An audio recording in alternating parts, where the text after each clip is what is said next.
जान जाई कीर्तन रहे गांव में गई रही बड़ा बढ़िया लागल। हाँ ली दीदी चाय पी ली। ले दीदी ली दीदी पी। आप ली जान लो हम ओहमे के सास ना है कि अपना सुख सवारत खातिर अपना पतोह के घर में बैठा के रखी आई। अरे हमारे पोती 2 साल के हो गई, ओकर पढ़ाई लिखाई हई भला गाँव में होई नानू। यही से हम अपना बेटा के फोन कहनी है कि आ जो बेटा, आके अपना परिवार के ले जो आ शहर में राजी खुशी से रह सन। तो चाची लोग का कही आबाक बाची लोग के कहला में का बा हा?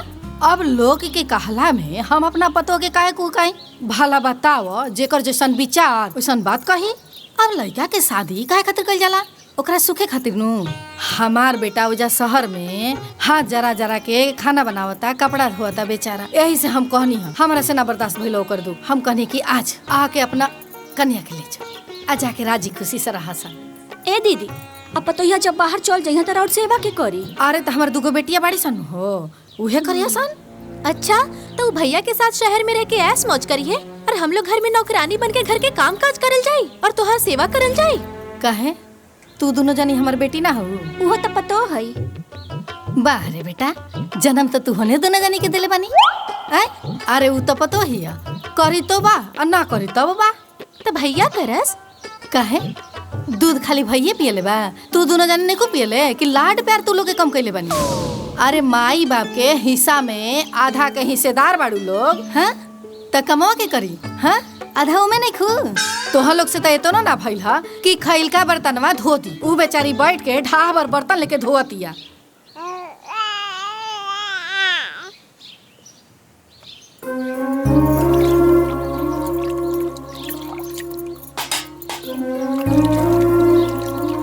ए दुल्हन रहे दा अब जा। कोनो बात ना माँ जी, बस हो गई। कोनो काहे नहीं के बात है? अकेले आदमी काम कर कर के मरी का? हाँ तू उठा माँ जी, सब हो गई। अरे हम कहते ना उठा तो उठा। ठीक है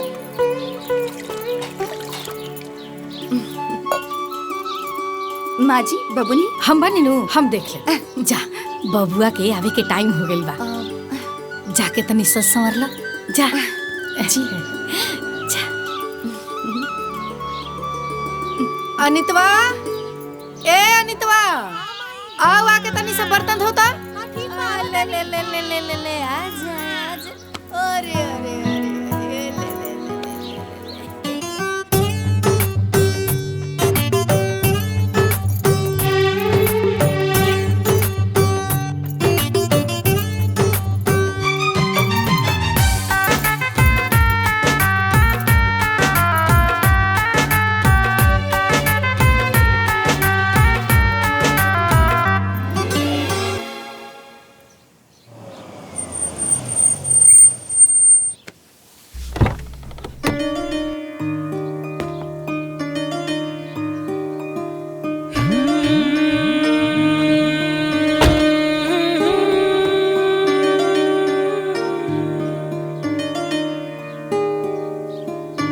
बबुआ के माई, अरे देख बबुआ आइल बा, जल्दी आ।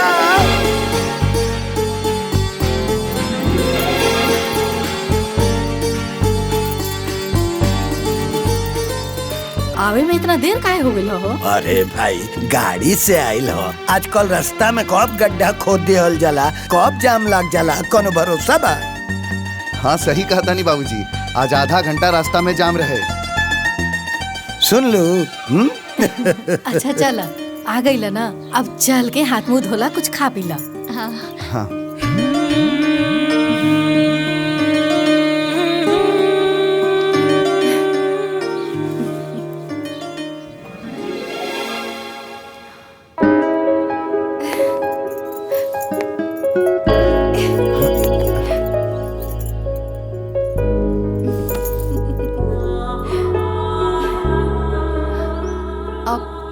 हम रवा खातिर पानी लेके आवतानी।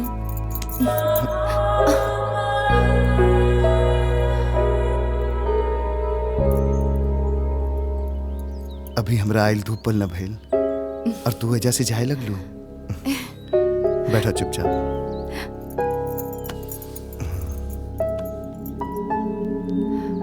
घबरा गेल बाड़ू?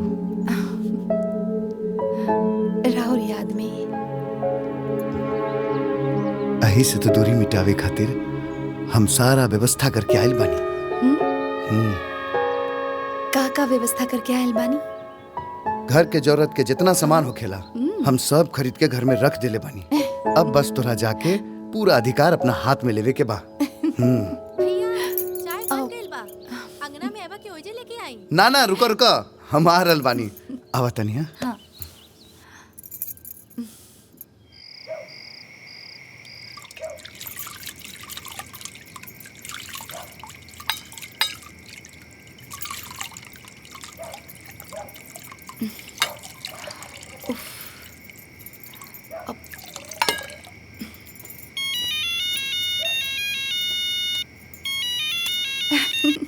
प्रणाम माँ। खुश रह बेटिया, खुश रह। हमार नतनी कैसन बिया? दामाद जी आ गइलन? हाँ माँ, जाए के सब तैयारी हो गेल बेटिया? बस चलता। हाँ, वो तो आखिर तक चले। अब जाइबू तब पता ना कब आइबू। एगो बात कही बेटिया, हमार नतनी के और तोहनी के देखे के बहुत मन करता। मन तो हमरो करता माँ, बाकी माँ जी के आदेश के बिना हम कैसे आई? बिटिया तानी समधन के फोन देना, हम कह दे तानी। हाँ माँ, फोन चालू रखा। माँ जी। हाँ बहू। हमार माई रवा से बात करे चाहता नहीं। अरे वाह, का बात। नमस्ते समधन जी। नमस्ते नमस्ते। अरे तनी हमरो तरफ से गुड इवनिंग कह दो। अरे गुड इवनिंग समधिन जी। हाँ हाँ, गुड इवनिंग समधी जी, गुड इवनिंग।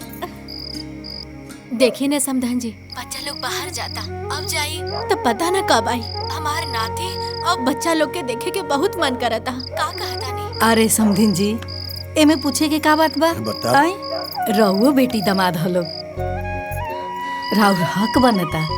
अरे कह दो समधिन जी से कि अपन बेटी दामाद के स्वागत करे के तैयार रह।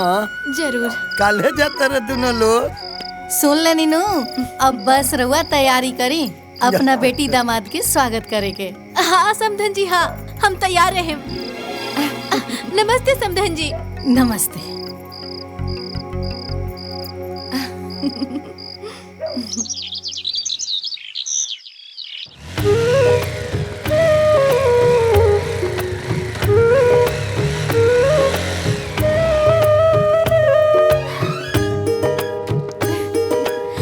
माई, बाबूजी, दीदी जीजा आ गए ले लो। चला चला। प्रणाम दीदी। प्रणाम जीजा जी। प्रणाम। अरे खुश रहा, खुश रहा। प्रणाम माई। अली गोड़ लगता है। खुश रहा। कैसे बाड़ू? गोड़ लगता नहीं। अरे अरे ओहो, भोला भाग्य लगे आवे हमार चाहता नहीं। कि तोहनी लोग हमार घरे आइला। अब बिटिया चला। हाँ चला चला, आवा चला चला। आवा।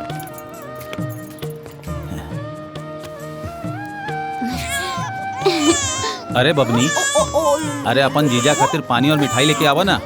ठीक बा, लेके आवत तनी। जा बाबू, तहन लोग आ गईला, तो उन लोग के अइला से हमार दिल खुश हो गई। बाबू, कल है राहुल माई के बात सुन के हमार कलेजा जुड़ा गई। रउआ के माई हमार बेटी के सास ना, ओकर दोसर माई है। हमरा ही से बेसी वहाँ से हमार बेटी के प्यार मिलेला। हमार बेटी के तो भागे खुल गए। ए माई हट ना। ली जीजा, मिठाई खाई और पानी पी। ऐसन सास ससुर बाबू हर बेटी के मिले।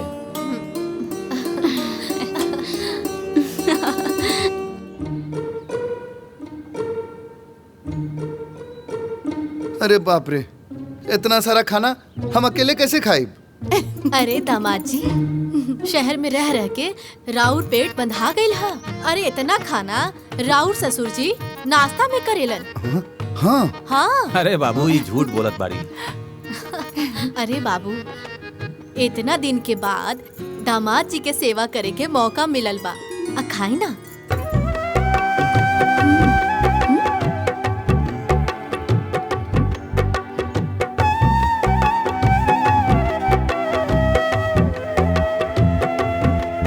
अरे बाबू, आज लगा था कि हमरा घरे खुद भगवान राम आकर भोजन करत बाड़े। अरे तो रवो लोग खाए ना साथ में। अरे ना ना बेटा, जब तक रउआ न खाए तो हमने कैसे खा सकेनी। जीजा जी, दीदी के हाथ के तो बहुत खाना खाइले हो खेम। इस साली के हाथ के खाना तनी एकरो के तारीफ कर दी। अरे साली जी, वाकई खाना बहुत स्वादिष्ट बनल बा। हमरो से अच्छा। बिल्कुल जी, साली जी बहुत स्वादिष्ट खाना बनेले बिया। इनकर हाथ में तो जादू बा, जादू। हाँ दीदी घबरात काहे बड़ू, तोहरो खातिर ये खाना बनवले बानी। वो मैदान देख रहल बाड़ू? वह मैदान पे हमनी बचपन में सब लड़का लोग मिलके वजह खेलत रही। दीदी चलो फटाफट तैयार हो जा, न तो मंदिर के गेट बंद हो जाई। यही से तो हम कहनी कि रउआ लोग मंदिर के दर्शन करके आई। माई बाबू के पकड़ो, हम मंदिर जाए। ना ना तो जैबू और ना बाबू जाए। काहे माँ? अरे बेटा, रास्ता तनी खराब बा, 1000 तरह के लोग आवेला। हमर नाती के कहीं नजर लग गेल त बबुनी के पकड़ी माँ? अंजलि पकड़ी। माई हम दीदी साथे मंदिर जाए। हम कहनी ना तू जैबू न बाबू जाए। आ दीदी रास्ता देख ले बिया। दामाद जी के साथ मोटरसाइकिल से झट से जा और झट से आवा। ठीक बा।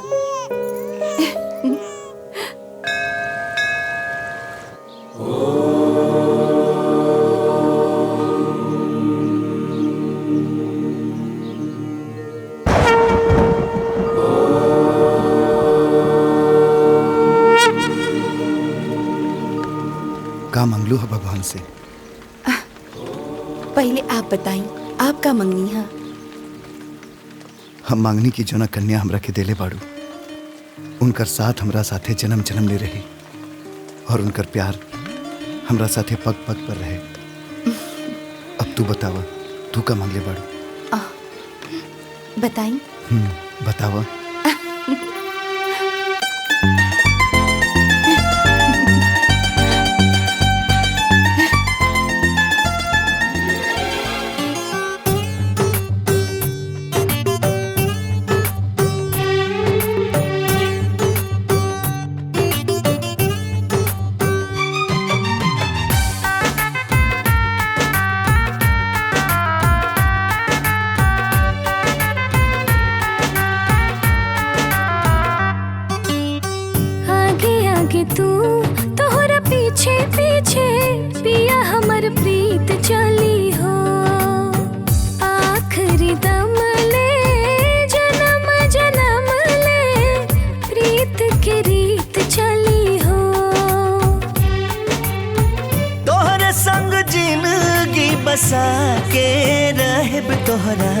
अगल बगल में डरा के हो रहब तोहरा, अगल बगल में डरा के।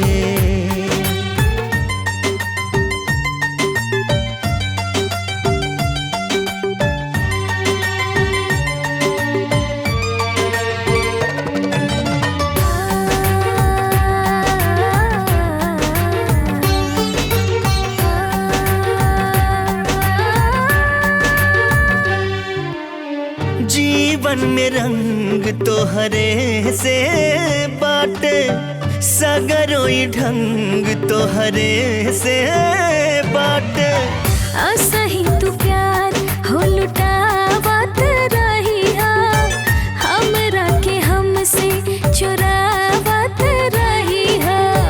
तोहरा के तोहा से चुरा के रहब तोहरा, अगल बगल में डरा के हो रहब तोहरा, अगल बगल में डरा के।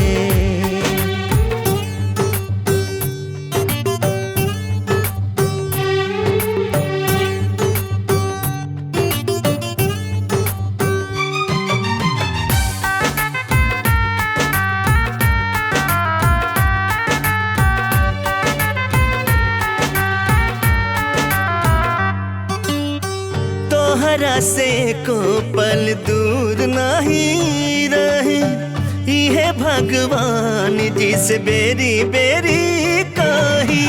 बाटे एहसान भगवान जी के हम पे, साथी बाटे साथ हमरा कदम कदम पे। तोहरा के मन में छुपा के रहब तोहरा अगल बगल में डरा के हो रहब तोहरा अगल बगल में डरा के।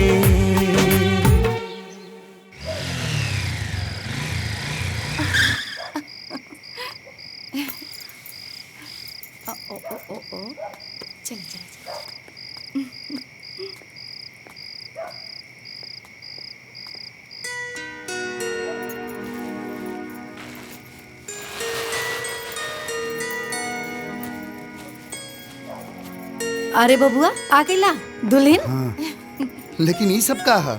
सामान हो। ई सामान तोरा ले जाए के बा। अरे इतना सामान का होई? देख तनी कोहा त का होई। अरे शहर में जाता रह त का शहर में दाना पानी ना लगेला कि राशन पानी ना लगेला? अरे माई ओइजा सब मिलेला। जाने ली कि सब मिलेला है? लेकिन हमनी के गृहस्थ है जा ई घर के सामान का हुई? आई जा के ओजा किन के खई है? तहर दिमाग खराब बा? जाते जेते ओजा लाइन लगा दे भीख मंगा की तरह। अरे माई ओइजा सब सामान खरीदे ले त का सब भिखमंगा हा? हम ई सब नहीं जानत। तहरा ई सामान ले जाए के बा तब बस ले जाए के बा। अरे बाबूजी समझाई ना माई के। अरे जितना के सामान ना वैसे ज्यादा तो भाड़ा लग जाए ले जाए में।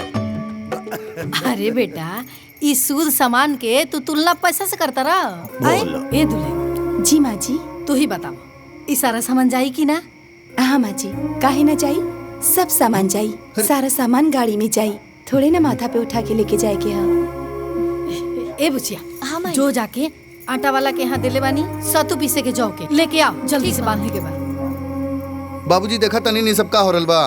ए बेटा सही तो कह तरी, शुद्ध अनाज खइब तबे न तंदुरुस्त रहब। चलो कल जाए के अपन तैयारी कर जा। सतु बना गल बनू सब चल।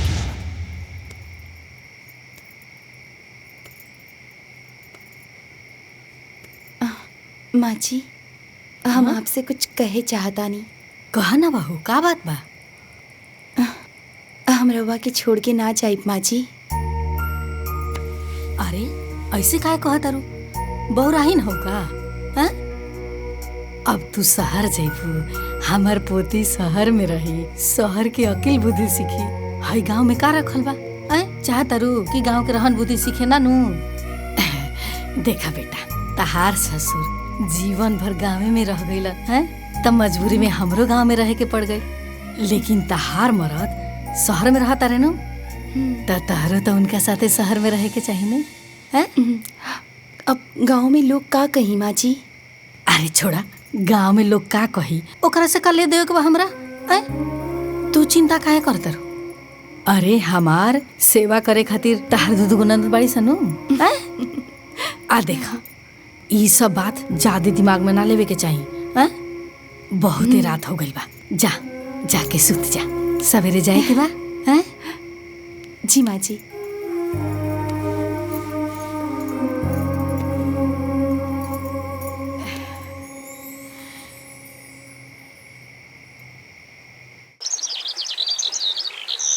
देखा तू अपने के ना कबू अकेला मत समझिया और कोनो बात हुई ना तो तू हमरा के फोन करिया।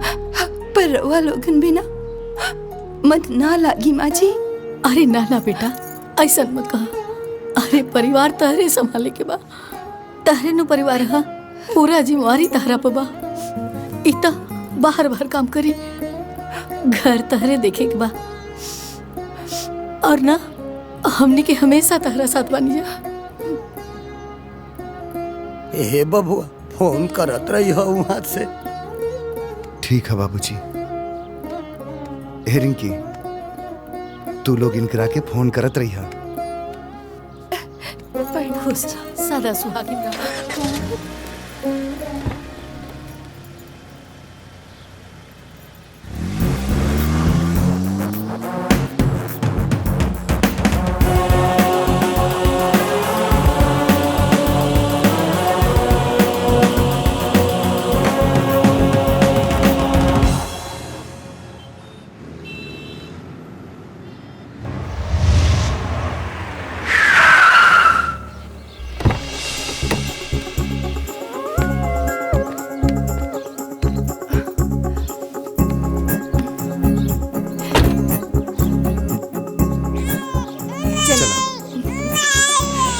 तू सामान लेके आवा। ठीक बा मालिक।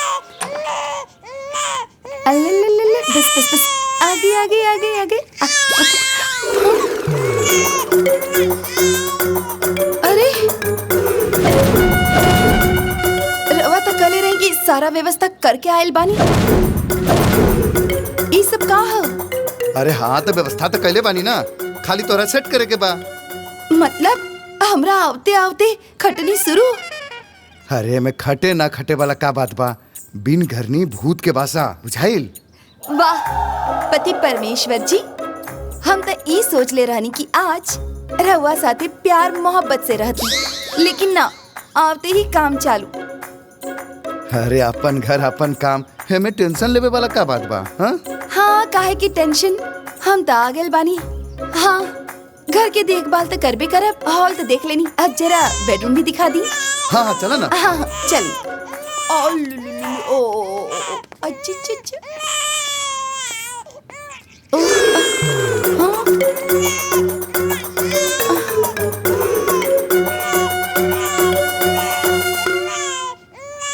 बेडरूम के हालत देख के तो नहीं लागत कि यहाँ कोनो इंसान रहत रहे। अरे ऐसन काहे बोल रहल बड़ू? हाँ तो कैसन बोली?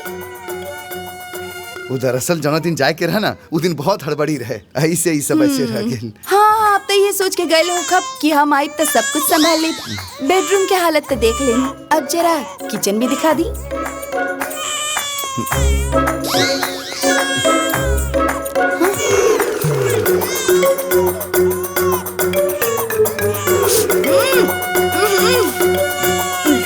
काजी अब का कहब? अब कहब का, अब जे बस अब तोहरा सामने ही बा। एक काम करी, बबनी के संभाली ली, यो रखी हाथ में। समझ में नहीं क्या आवत आपके? इतना गंदा छोड़ के गलबानी, हम नौकरानी आई लेके आलबानी काम करवावे खातिर।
भटके ना रहे बात पे कायम, कबो लागे दाल के फोरन, कबो दही के लागे जोरन, कबो लागे सोना सोना, कबो लागे कलेजा।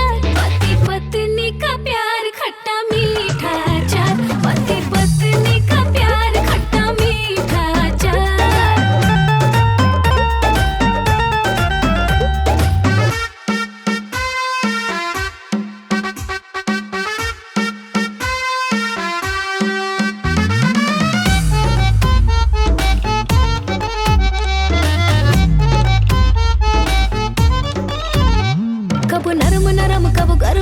कबो क्रिस्पी क्रिस्पी लागे, अतरंगी रंग सतरंगी ढंग, कबो सादा सादा लागे। होला जब गजब भरले सोन, बिना पटारे के पहुँच है सोन। कबो लागे मिर्ची, कबो लागे रसदार, पति पत्नी का प्यार खट्टा मीठा अचार, पति पत्नी का प्यार खट्टा मीठा अचार।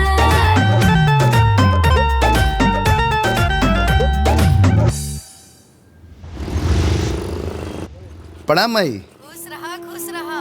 आ सुना, ठीक से पहुँच गला लोगनू? हाँ माई, हमनी बढ़िया से पहुँच गई। आ दुल्हन कैसन बाड़ी? एकदम ठीक बाड़ी। ए हमर पोतिया ठीक बा न? हमर लड़का ठीक बा ना? अरे तोहनी की पोती भी बहुत बढ़िया बिया। आ सुना, तारा के एगो समाचार देवे खातिर फोन कैनी है। हाँ बताबा ना। अरे तार फूफा बड़े नु, तारा भिरी जाता रे। कौन फूफा? अरे वो है फेंकू फूफा। अरे माई। उफ, चला जौन होई झेलल जाई, आवे दा उनकरा के। अरे बबुआ, बड़ बुजुर्ग हवन, तनी खातिरदारी करियो, सेवा सत्कार करियो, ठीक नु? ठीक बा माई, प्रणाम। खुश रह, खुश रह।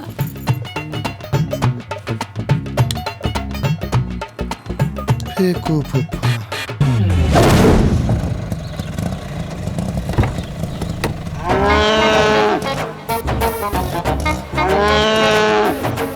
कितना पैसा भइल बाबू? 50 रुपया भइल।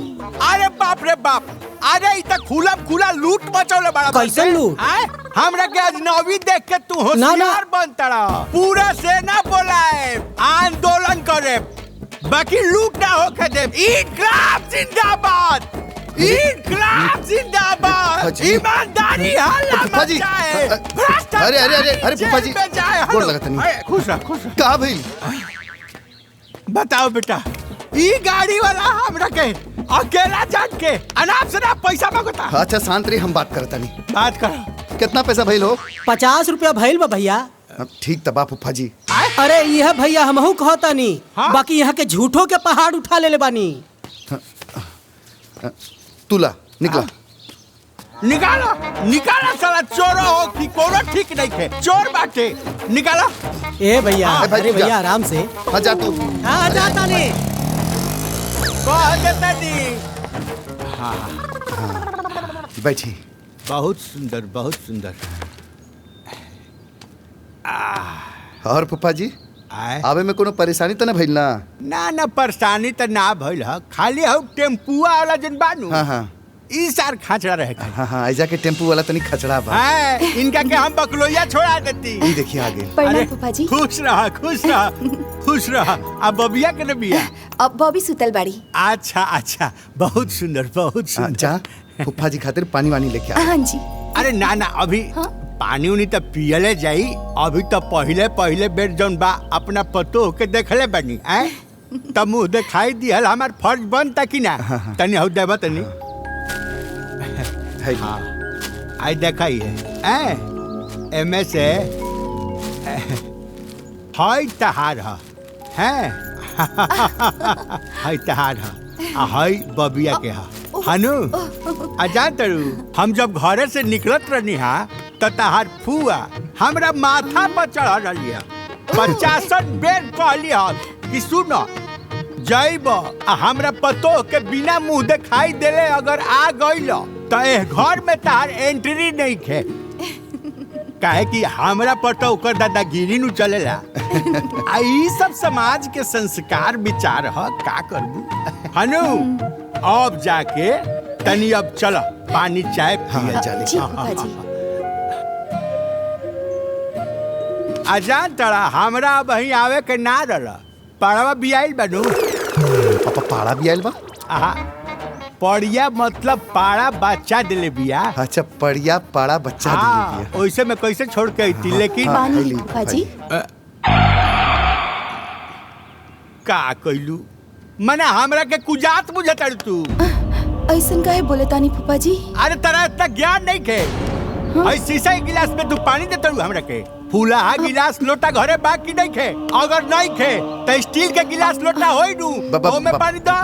बाबा फूफा जी, ए जा लोटा में पानी लेके आवा। हाँ दाल बा। हाँ आ जाई। हाँ अभी आ जाई। ए जा जाई दी फूफा जी, गलती हो गई। तू हूँ एकरा के कुछ सिखावल कर, संस्कार विचार का होला अपना किया के ना सिखाइबा। एक दिन तारे माथा पर चढ़ कर डांस करे लगी, बुझला? हाँ हाँ सिखा दे फूफा जी, सिखा दे। हाँ देखता भाई नू, ई बात था।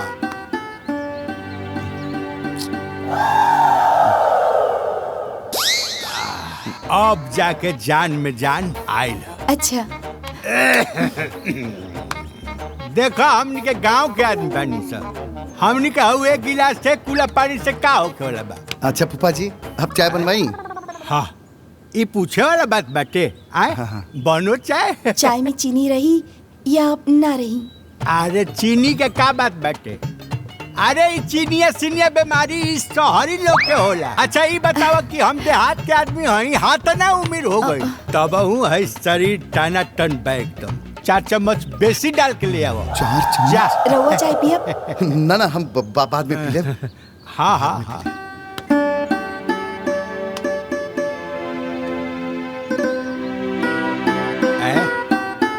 हाँ ना ना हम बाद में खाई। कैसन बा? बढ़िया बा। खाली खाली पूरा खाली। हाँ खाली पूरा। पानी पी ली। बहुत मेरा ठीक बिया। हाँ हाँ बढ़िया भी है ना। अरे 3 नंबर काम करते कोनो कोनो उहे ठीक नहीं है, सिखावल करा। ना ना हम सिखा दे। पानी पी ली।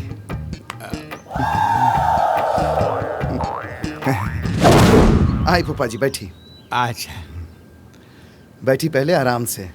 हाँ अरे माई हो। भेल फूफा जी? अरे मर्दे हमरा बुझाता कि धंस के पताल में चल जाई। अरे ये गद्दा इसने होला फूफा जी, आराम से बैठी कुछ ना हुई। हाँ बैठी।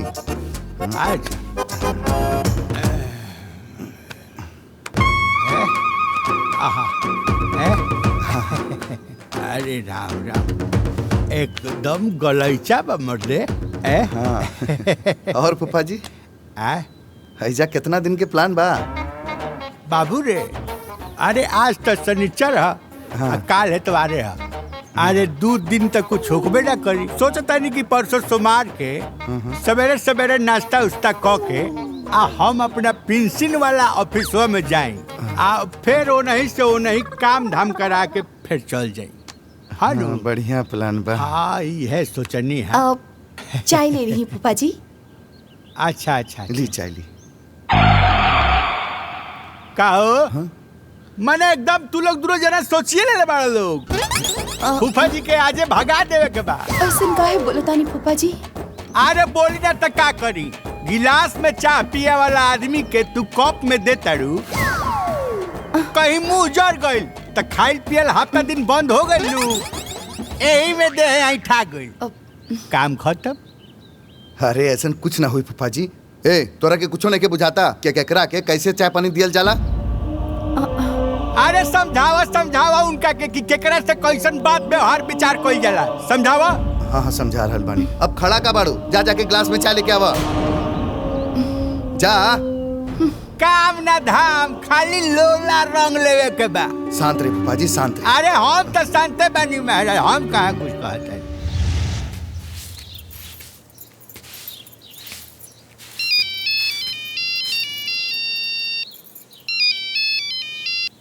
हेलो का करताड़ू? अरे कुछ ना जी, दुआर बहारत रहनी। आज ए जी पतोहिया कैसन बिया? अरे रूप में त निमने बिया, बाकी गुने में चौपट बिया। का भइल जी?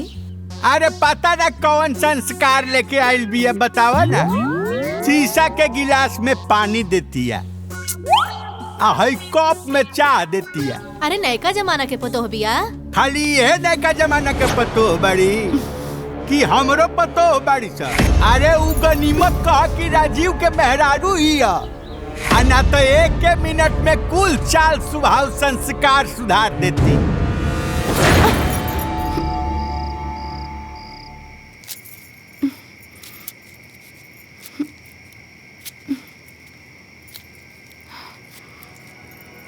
फूफा जी का बनावे के कहलन है?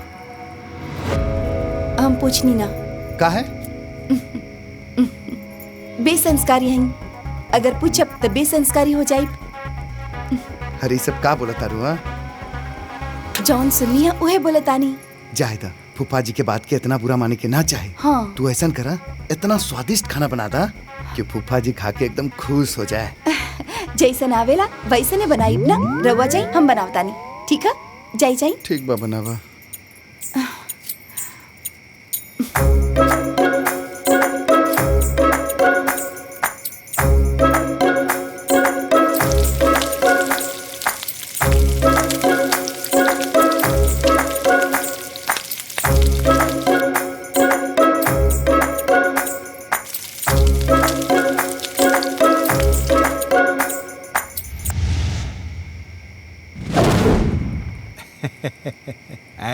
खाई ना फूफा जी खाई।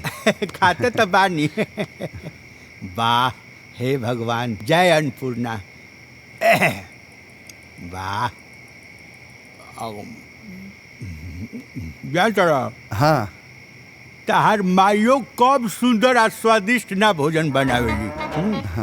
इहो कम नहीं थे। तब बढ़िया लगल ना? बहुत सुंदर। खाई ना, चाप के खाई।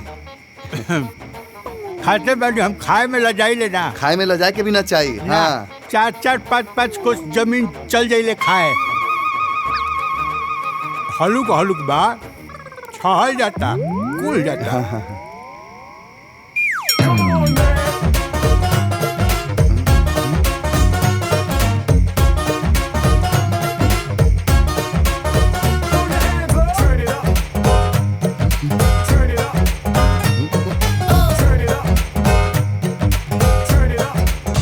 फूफा जी खातिर पूरी लेके आवा।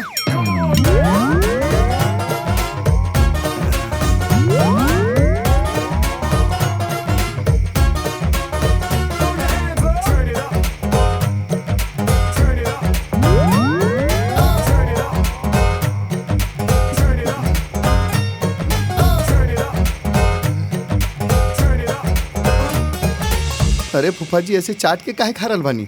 और बा और खीर बा बटे। हाँ तब मंगवाओ ना, मने एकदम साफ है थी बाड़ा। संगे संगे पूड़ियो मंगवाओ, तनी तरकारी मंगवाओ, भुजिया मंगवाओ। हाँ, सब मंगवाओ तनी। ए ममता, पूड़ी सब्जी खीर सब लेके आवा। डाला और चाहिए डाला ना ना। हाँ? खा तनी बेर बेर इनका के हरान नानू करे। ना खीर लेके आवा।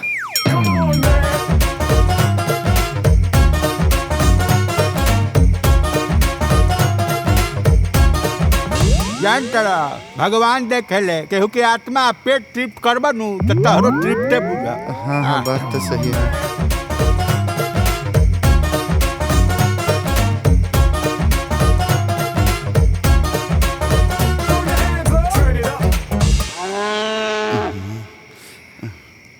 सुनो ना। हाँ फूफा जी। अब ये हम अब तो हो गए हमारे। हाँ अब तू लोग दोनों आदमी जाके आ फर्स्ट क्लास भर पेट एकदम शुद्ध भोजन करा लोग आ आराम करा। ठीक नु? ठीक बा। कुछ मिष्टान हो तो ठीक बा, ना हो तब ठीक का।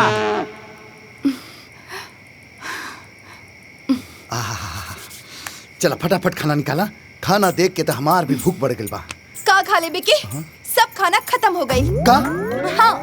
अरे तो खाना थोड़ा ज्यादा बनावे के चाहिए ना। इतना कम खाना काहे बनवले रहलू? 3 आदमी खाए वाला 5 आदमी के खाना बनवले रही, वो भी खत्म हो गई। अच्छा जायदा बड़ बुजुर्ग बाड़न, खाना तनी निमन लगल हुई तो खा ले हुई। एगो काम करा, रोटी भुजिया बनाला हमनी के खातिर। पागल समझ ले बानी का? पूरा बर्तन धोनी, चूल्हा धोनी, आटा गूंथनी, सब्जी कटनी, फिर खाना बनौली। रउआ मर्द लोग के खाना बनावल हलवा लागेला का? अरे तू तो ऐसा बात कर रहल बारू जैसे दुनिया में तू ही एगो खाना बनावेलू और तो क्यों बनावेला ना। खाना बनावल इतना बड़का काम हो गेल का? बड़का काम नहीं की खुदे खाना बना ली ना। अरे हम तो हार काम करब तो तू हमार काम करबू का? हट।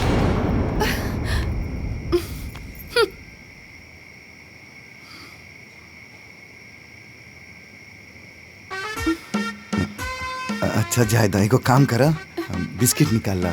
बिस्किट खा के पानी पी के सूझ जाए।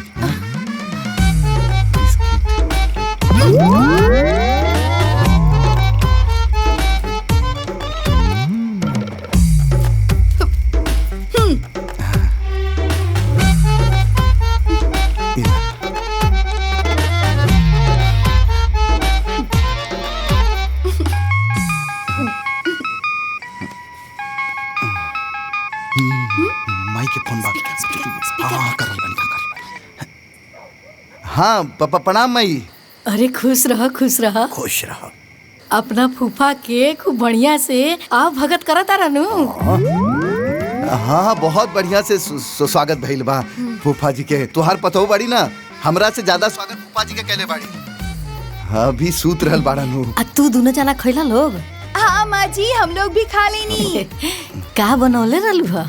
पूरी खीर, ओकरा साथे दम आलू, मटर पनीर। तो खूब बढ़िया से पेट भर के खा ली ह। हाँ माई हमनी खा ले। और एक काम कर, तू सूझ जा। प्रणाम। खुश रहा।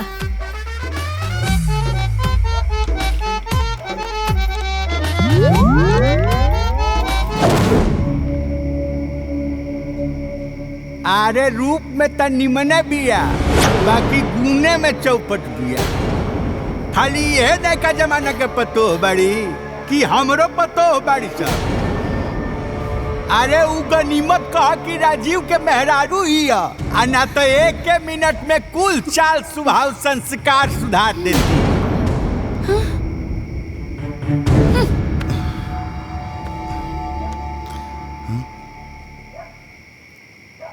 का बात बा? जब से फूफा जी आयल बाड़न तू परेशान लगा तारू? पहले हमहू खुश रहनी, फूफा जी आ रहल बाड़े, उनकर आदर सत्कार करब। लेकिन ऐसन फूफा जी के हम कल्पना भी ना कैले रहनी। मतलब जब से आयल बाड़े हमके बेसंस्कारी बना देले, गोबर बना देले। अरे जायदा, बूढ़ पुरान लोग बाड़न, वो लोग ऐसने बात करेलन। तनी बर्दाश्त कर, सब ठीक हो जाए। बर्दाश्त करे की एगो लिमिट होला, अगर लिमिट क्रॉस कर गए तो का करबू? उनकरा से झगड़ा करबू कि उनकरा के सजा देबू कि उनकरा के सिखेबू? का करबू बता? हम कौन हई कि हम उनके सिखाई? आपके रिश्तेदार है ना, आप ही सिखाई, आप ही जानी ना उनके बारे में। हाँ।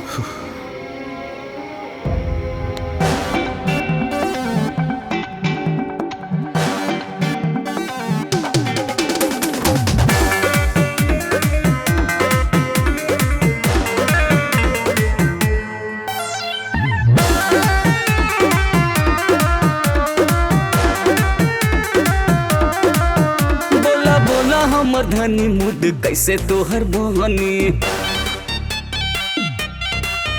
बोला हमर धनी मुद कैसे तोहर बनी, कैसे झगड़ा के होई समाधान। हम हई में हरारू हमरा कहाँ कुछ हो गया, रउआ मरद हई रउए महान, रउआ मरद हई रउए महान, रउआ मरद हई रउए महान, रउआ मरद हई रउए महान।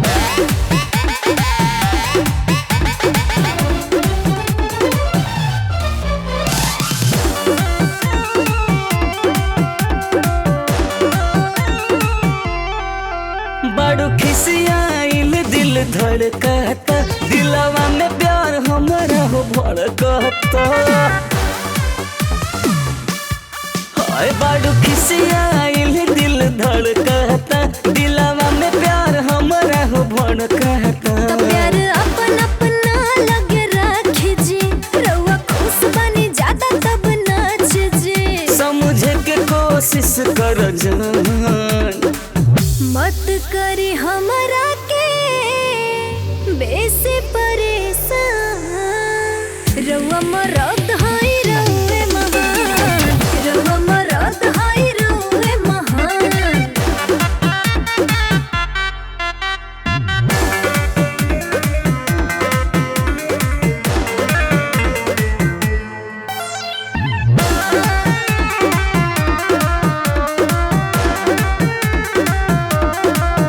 धनिया हो लफड़ा न करके चाही, पति पत्नी के मिलकर रह के चाही। धनिया हो लफड़ा न करके चाही, पति पत्नी के मिलकर रह के चाही। सब सही बाटे दोषी हम ही बानी जी, कहाँ के हो दोसर बाटे रउआ खाने जी। झूठा हूँ के बड़ू रन परेशान, रउआ परधान राउर बात परधान, रउआ मरद हई रउए महान, रउआ मरद हई रउए महान, रउआ मरद हई रउए महान, रउआ मरद हई रउए महान।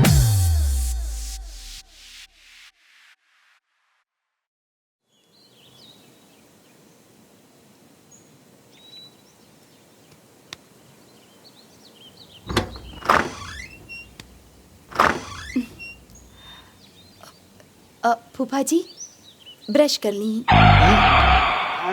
का अच्छा बुरुस। अच्छा का बहुरिया मने हमरा से तारा कोनो दुश्मनी बाटे? आज ले जीवन में हम ऐसे मुंह ना धोनी। मान ल कहीं मुंह छिला जाओ, जीभे कटा जाओ, चाहू छिला जाओ तो खाइल पियल तो भइल मुश्किल। फूफा जी यहाँ दातुन ना मिलेला। हाय रे दुनिया, यही मंजन में नीम घुस जाता, बबूल घुस जाता, नीमक घुस जाता। एजा कदम कदम पर एकर गाछ बाटे, ओसे लोग दतुआ ना करी। स्टैंडर हो गई बा लोग। तू का करबू? बाकी हम तो बदले वाला नहीं की। तू लोग धो मंजन बुरुज से। फूफा चलले दतुअन के तलाश में।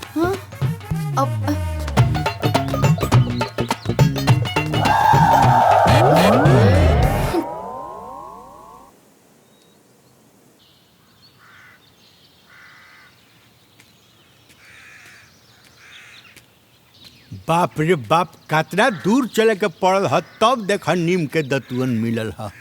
वाह बहुत सुंदर। आज के एगो अच्छा काल इतना दूर के आई, कालो के एगो तूड़िए ले तनी। अरे हे बड़ऊ ई का करता रही रहुआ? अरे मतलब देखत नहीं का कंप्यूटर चलाओ तनी। हां आ कंप्यूटर चलावता नहीं है पेड़वा पे। हाय दतुअन तुरंत तनी लौकत नहीं है। हां तो काहे दतुअन तुरंत नहीं ऐसे केहू तो हम तोड़ देता।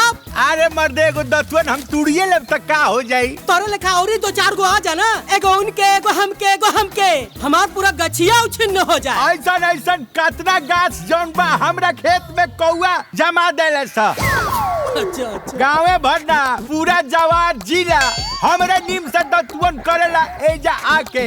अरे हम तेरा गाछ पर से दतुअन तुरंत नहीं तो पुण्य के काम है। हम तो सोचनी है कि मर्दे तू दतुअनों के संगे संगे नष्टो कर। बाकी तू तो सफा धर्म पर लात रख देता। बहुत बोलेला मर्दवा, तब से पक पक पक पक पक कैले बड़ा हैं।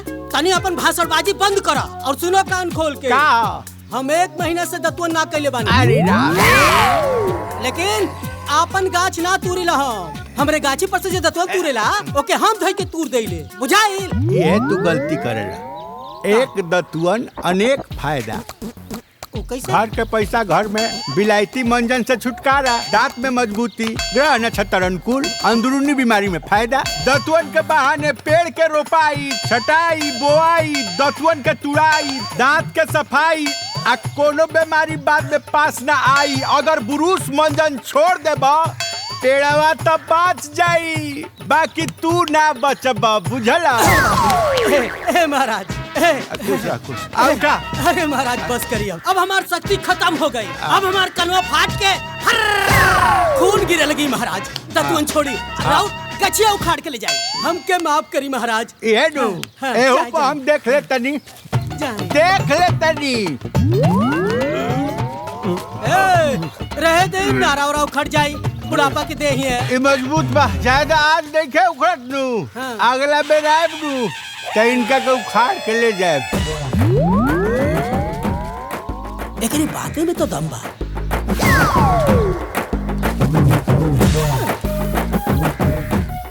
और आज से नीम के दतुअन शुरू।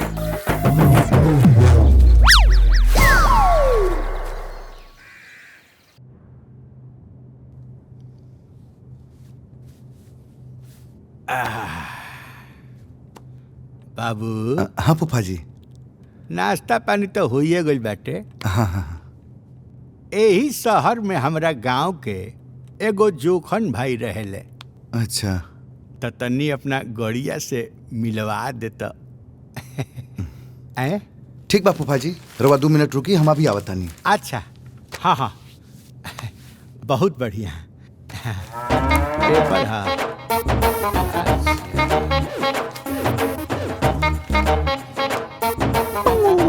लौकत काहे नहीं घरे? बैक चश्मा बढ़ले बा तो लौकत काहे नहीं?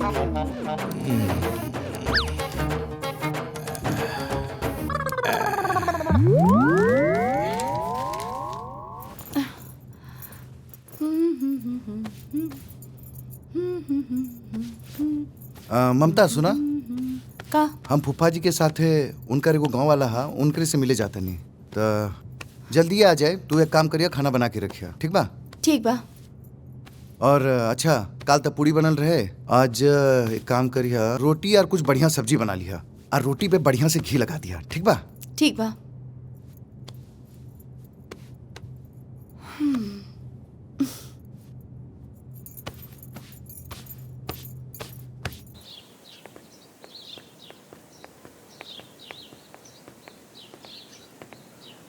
जल्दी बैठिए फूफा जी।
नो बच्चों, अभी साफ हो जाए, अभी साफ हो जाए।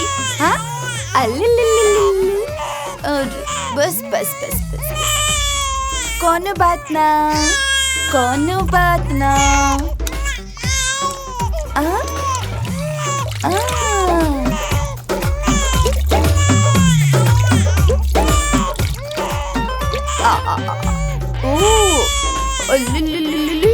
ना ना ना ना ना ना, ओ हो गई बस हो गई। ओ ओ ओ ओ ओ ओ ओ नो। हाँ हाँ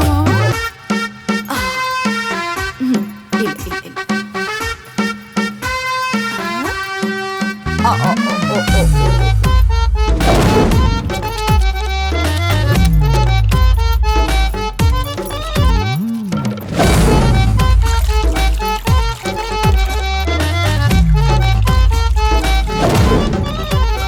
आई फूफा। अरे काई मर्दे, हम ओकरा के अपना गांव के आदमी पूछ के गई रहनी है भेंट करे। आऊ हराम खोर छोटा साला नालायक एक लोटा पानियों के ना पूछला सा। बताओ मर्दे, हमारे जा औतरी आई ठाते। अरे रवा के भूख लगल बा का? मैं मर्दे भूख लागल बा, माथा चक्कर देता, भोजन ना निकलवाई बानू तब फूफा अब हॉस्पिटले जाई हैं। अरे फूफा, हाथ पैर धोई, हम 5 मिनट में खाना निकलवा होता नहीं। हाँ निकलवा दी बाबू। अरे आई। अच्छा अच्छा, हाथ पैर धोई रहुआ, हम 5 मिनट में खाना निकलवा। बस बस चला ना। ई कहा अभी ले खाना ना बनल बा? बस फटाफट बन जाई। फटाफट बन जाई? ऐसे कैसे फटाफट बन जाई? अभी तो आटा सना डाल बा। अरे वो बबुनी पोटी कर ले रहे, ओकरा में टाइम लग गई। अरे तो पोटी साफ करे में का 2 घंटा लगेला? अरे बनावतानी ना। ई का फालतू बात कर रहल बारी? हां, बनावतनी। अरे केकरा घर के बच्चा पोटी ना करेला? हां, तोहरा टाइम के ज्ञान नहीं खे। अब बतावा, घर में मेहमान आइल बाड़न, उ का सोचिए? आधा घंटा लेट हो जाई तो उसी प्राण ना निकल जाई। अरे काहे हमरा साथे बकवास कर रहल बाड़ू तू? तोहरा अपने गलती के एहसास नहीं का? ये आधा घंटा के काम रहल हा, और वो तोहरा से ना भइल। लागल होई मस्त टीवी में सीरियल, और मस्त महारानी लेट के देखत हुई हैं। सोचत हुई हैं कि आई 4 घंटा में वो लोग तब आराम से खाना बनावल जाई का? काहे बाल के खाल निकाला तानी, बना रहल बानी ना। हाँ तो बनावा अपना खातिर, हमनी जा तानी बाहर होटल में खा ले। हाँ, पूरा मूड खराब कर देलस। चली पप्पा, हमनी बाहरे खा ले, ममता के पास खाना बनावे के टाइम ना रहे। घर में 4 गो काम रहेला, वो इनसे ना हो पावेला। अरे बेटा, आजकल के पतोहन के ये स्टाइल बा। इतना काम करेनी फिर भी कोनो कदर नहीं खे, कोनो मान नहीं खे।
वाह। ठीक बा फूफा जी, प्रणाम। खुश रहा। अच्छा अच्छा प्रणाम पापा जी। खुश रहा खुश रहा। हाँ हाँ हाँ हाँ, हैला हैला हैला ला मिठाई खैया, हैला मिठाई के। हाँ, हाँ। बहुत सेवा कैला लोग। अब हम चल रहल बानी, ठीक नु? ठीक बा फूफा जी, फिर आइब ना। अरे एकदम आए, जब एने आए हाँ, तो हम आ जाए। ठीक नु?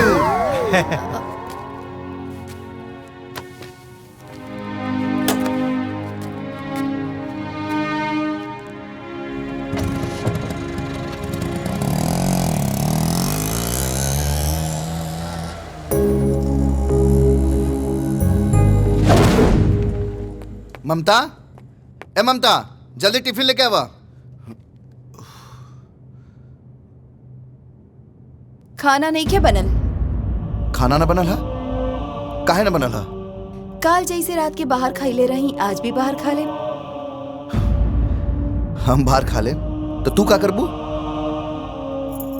का करबू मतलब? हम कर भी का करे नी? काम ही कहा हमार। हम तो पूरा दिन घर में बैठ के घास छिलेनी। आप ही केवल बाहर पहाड़ तोड़ेनी। हम तो एक नंबर के निकम्मा हैं, जी काम ना करेनी। एक दिन, सिर्फ एक दिन घर के पूरा काम करके दिखाई, ठीक है?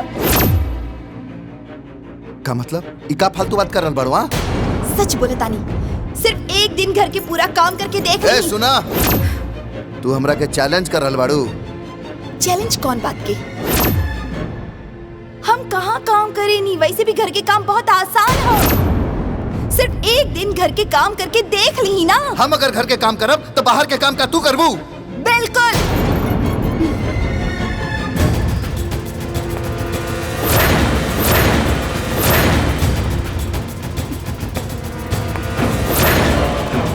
तो ठीक बा, आज से 1 महीना खातिर घर के काम हम करब, अब बाहर के काम करबू तू। बोलो मंजूर बा? बिल्कुल मंजूर बा।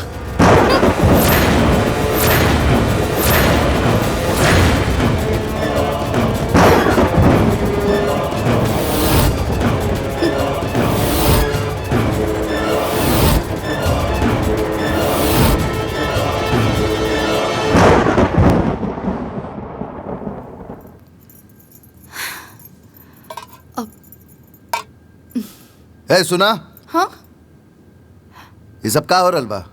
भुला गेलू का? हाँ? आज से सब काम हम करब। अरे छोड़ी बनाई दी, उ तो हम ऐसे ही मजाक में बोले रही। तू मजाक में बोले रहलू, लेकिन हम सीरियस बानी। अरे आप जाई, हम चाय बना के लेके आवतानी। काहे? हो गईल? पता चल गई अपन असलियत? अंदाजा लाग गल अपन औकात के? जब औकात ना हो ना तो बड़ बड़ बात करे के ना चाही। तू कब्बो हमार बराबरी ना कर पेबू। औरत बाड़ू, औरत के एगो लिमिट होला। ऐसन बात नहीं खे, ये आपके भ्रम है। हम भी पढ़ल लिखल बानी। आजकल सब औरत पढ़ल लिखल बाड़ी सन, लेकिन उनकर हद घर के चौखट तक ही होला। आप गलत सोचतानी। आज के डेट में एगो औरत के कद एगो मर्द से कहीं ज्यादा बढ़ गई बा।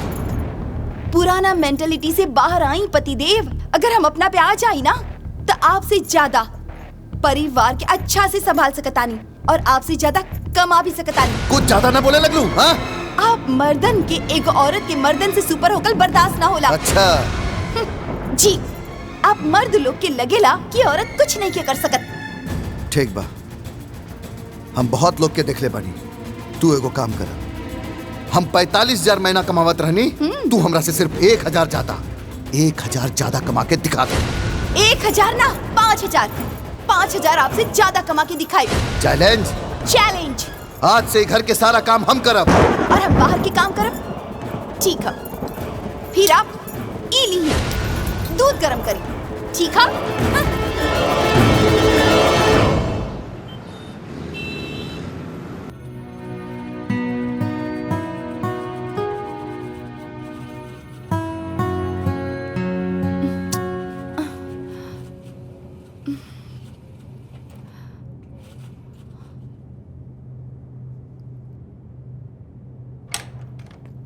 एक्सक्यूज मी, और कितना टाइम लगेगा? हेलो, आप पहली बार इंटरव्यू देने आई हैं क्या? आपसे पहले लोग आए हुए हैं, पहले इनका नंबर आएगा। फिर उसके बाद आपका नंबर आएगा। जी।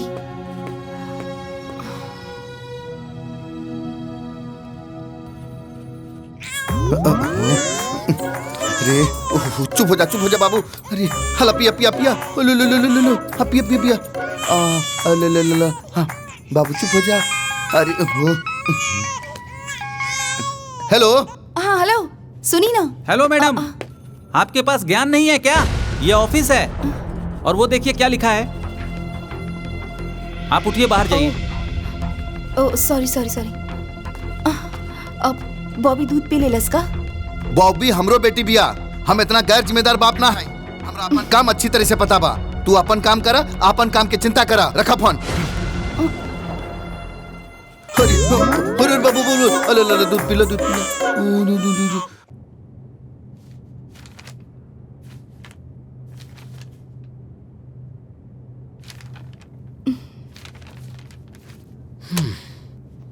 हमारे यहाँ फ्रेशर का रिक्वायरमेंट नहीं है। सर मुझे इस जॉब की बहुत जरूरत है। पर हमें एक्सपीरियंस बंदे ही चाहिए। सर मैं 1 वीक में सब सीख जाऊंगी। तुम 1 वीक की बात करती हो? हमारे पास 1 मिनट की भी फुर्सत नहीं है। तुम महिला हो, यहाँ बैठकर बात कर रही हो। हालांकि तुम मेरा टाइम बर्बाद कर रही हो और पैसा देकर यहाँ सिखाने नहीं बैठे हम। गो सर प्लीज गो।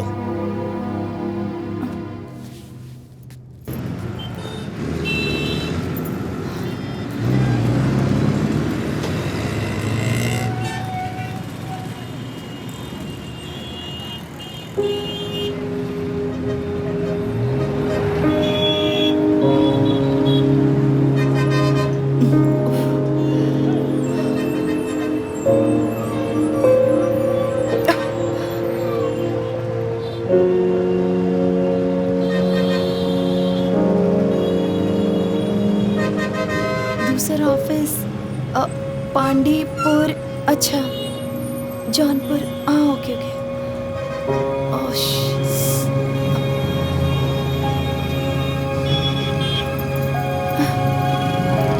पांडेपुर।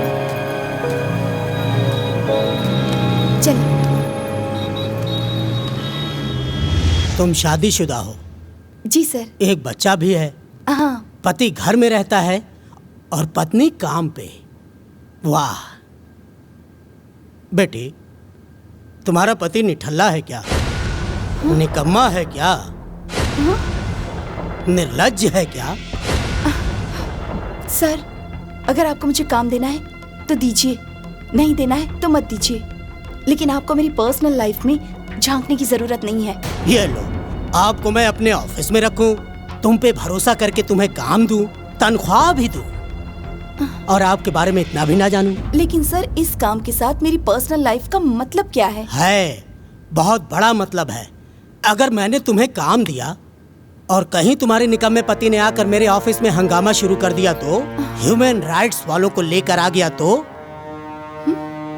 हमारे ऑफिस के सामने आके अनशन शुरू कर दिया तो कौन जिम्मेदारी लेगा? सर ऐसा कुछ नहीं होगा।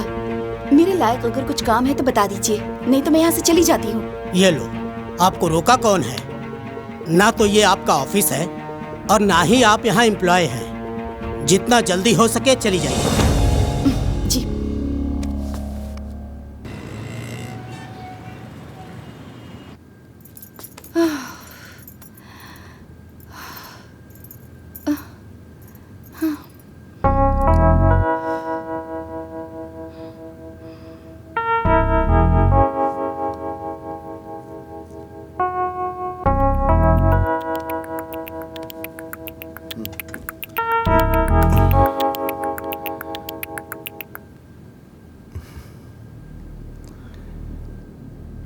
और मिल गई नौकरी?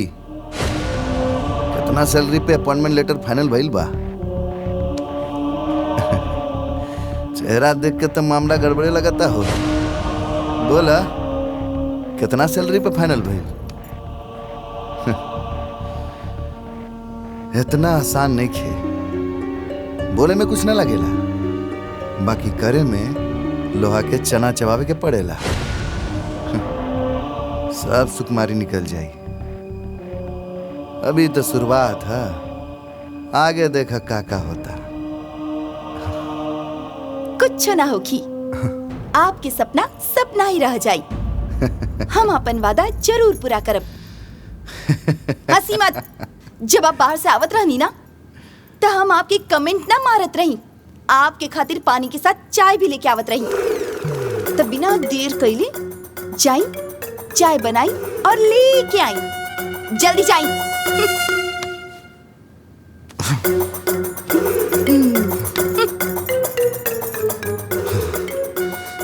ससुरी नौकर बना के रख दिलस। कोनो बात नहीं के बच्ची,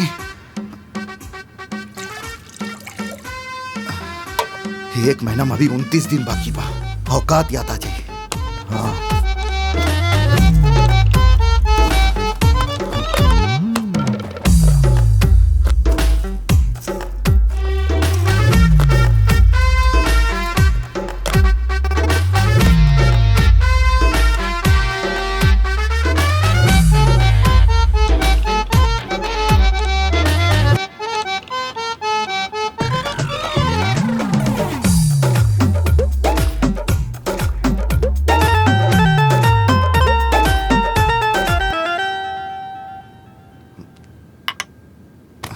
ऐसन चाय बनोले बनी कि तू जिंदगी में ना पीले हकबू। हाँ पिया।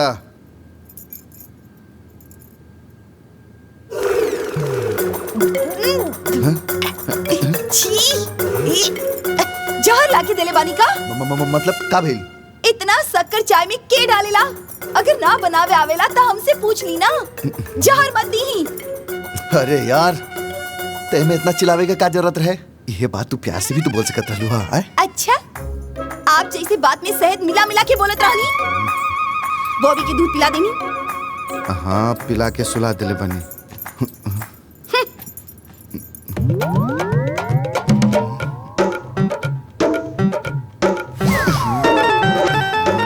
सही में चीनी ज्यादा हो गई बा।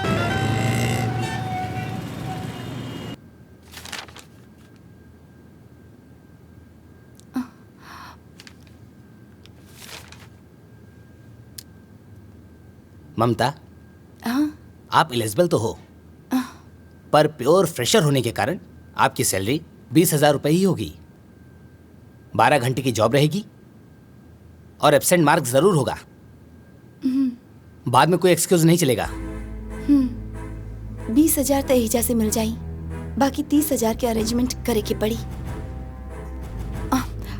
सर, मैं कब से ज्वाइन कर सकती हूँ? कल आ जाओ। Thank you sir. Congratulation. Thank you.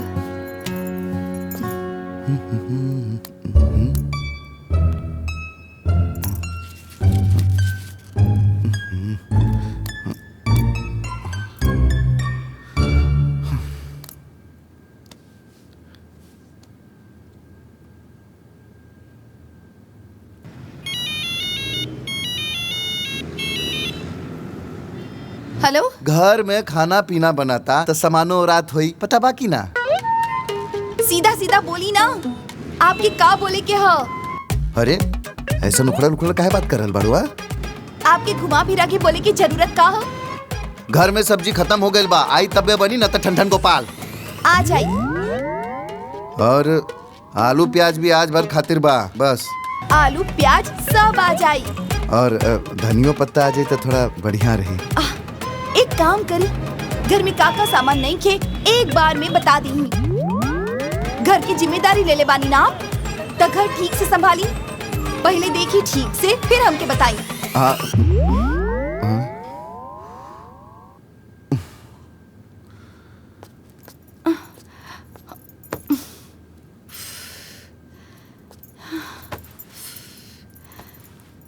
कहाँ बानी? लेके जाई सब्जी। अरे सुनी ना। अरे आ गनी, काहे चिल्ला रहल बाड़ू? वाह, झोला तो बहुत भारी होई। उठा के देख ली ही ना। ये हमरा खातिर कौन बड़का काम बा? आप अपना के कम समझतानी का। जाई फटाफट खाना बनाई। अतनी लेट हो गेल तो? हम आज ले कभी लेट खाना बनाई नहीं। जाई जल्दी फटाफट खाना बनाई। हाँ चाहता नहीं। अभी भी यही जी बात करतानी, आपन ड्यूटी पे ध्यान देही। जाई।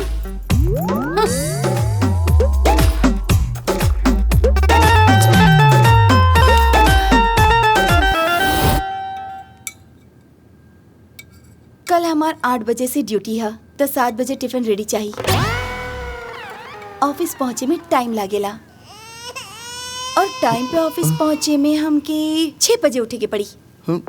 तो 6 बजे हमके बेड चाहिए। अरे यार इतना सवेरे सवेरे ड्यूटी लेवे के क्या जरूरत है यार? ऑफिस हमारे ससुर जी की ना है जी हमारे हिसाब से चली।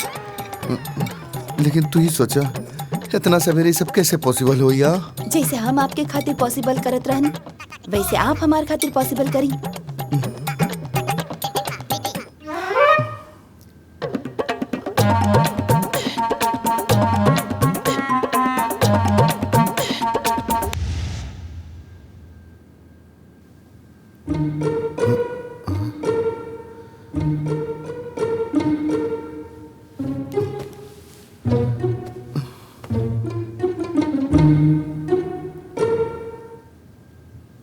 बतावत इतना सवेरे सवेरे ड्यूटी टाइम लेवे के का जरूरत रहे?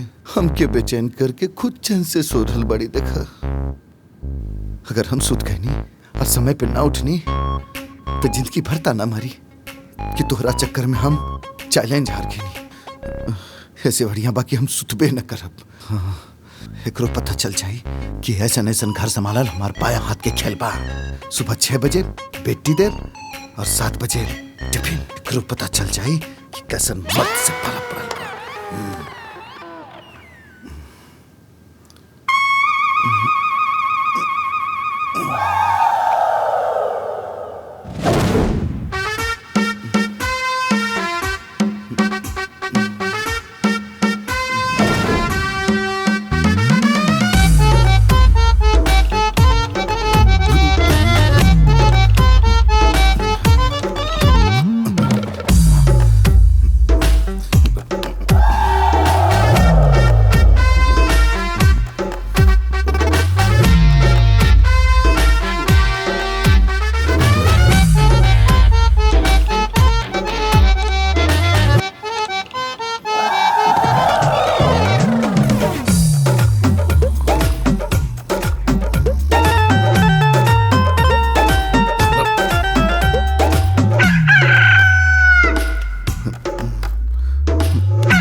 साढ़े 5 बज गए।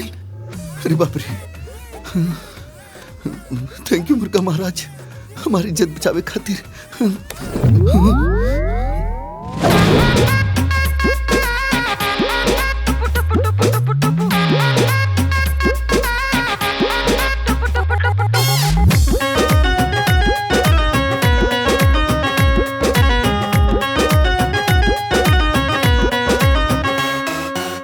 सोचा था ऐसा होगा वैसा होगा। ना सोचा था ऐसा होगा वैसा होगा। मेरा दिल मुझी में धस गया अपने जाल में खुद ही फंस गया। आप भी अनुभव अपना बता दीजिए। मेरी फटी हट का मजा लीजिए। मेरी फटी हट का मजा लीजिए। अरे लो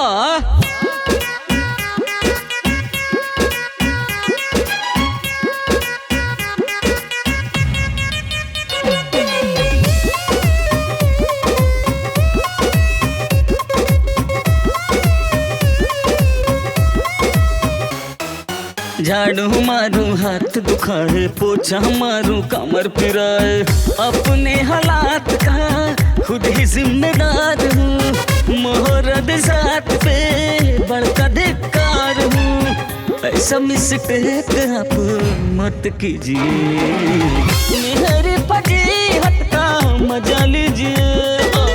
मेरी फटी हट का मजा लीजिए। बड़ा प्रॉब्लम है भाई।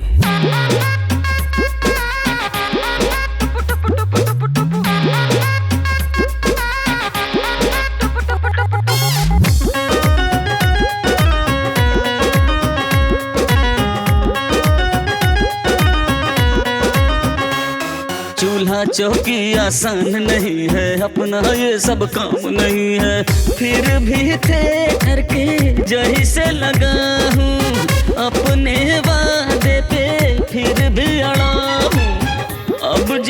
सो हुआ क्या कीजिए मेरे पति हट का मजा लीजिए मेरे पति हट का मजा लीजिए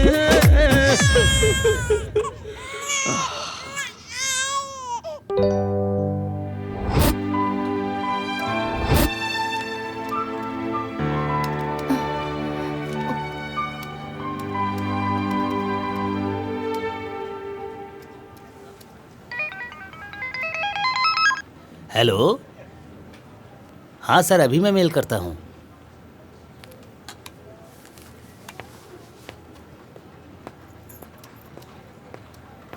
हो गया टाइम? सर हो रहा है। अभी तक नहीं हुआ? सर बस कर रही हूँ। अरे आप फ्रेशर हो तो इसका मतलब ये नहीं कि एक दिन का काम 3 दिन में करोगी। ये ऑफिस है, आपका घर नहीं। जल्दी करो, सारा चाहिए मुझे। जी सर, हो जाएगा सर।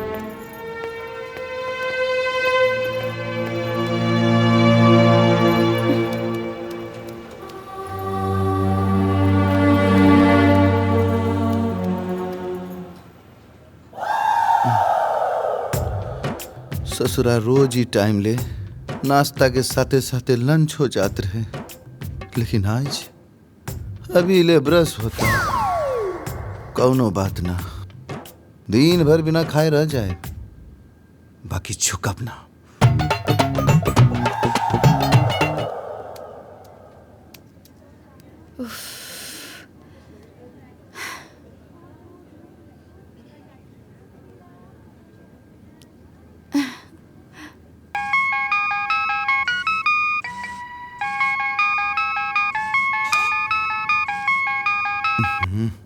हेलो।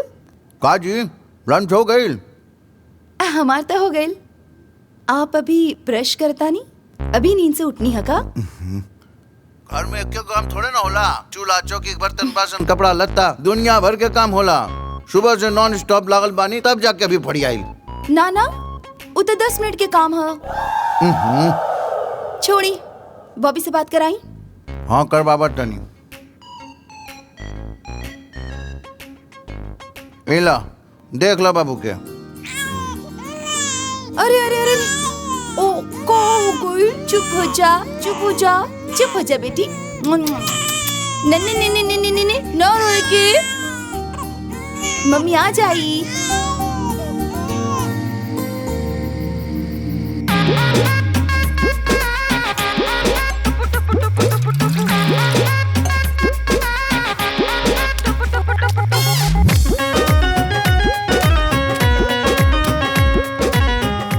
अरे यार, ये तो गील हो गई। लगातार पानी ज्यादा पड़ गई। तनी आटा डाल देता नहीं। ऐसा होगा वैसा होगा। ना सोचा था ऐसा होगा वैसा होगा। मेरा दिल मुझे में टाइट हो गई। पानी डाल के एकरा के नॉर्मल कर देता नहीं। भी अनुभव अपना बता दीजिए। फिर गील हो गई। पति हटका मजा लीजिए मेरे पति हटका मजा लीजिए।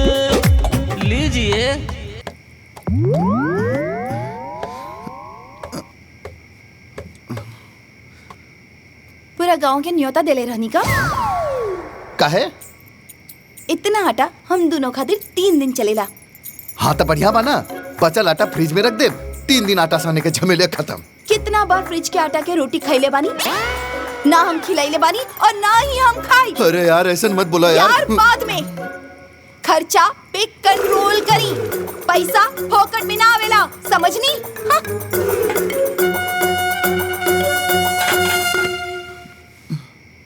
अरे यार, ये तो हमरा की नौकरी बना दिले भैया।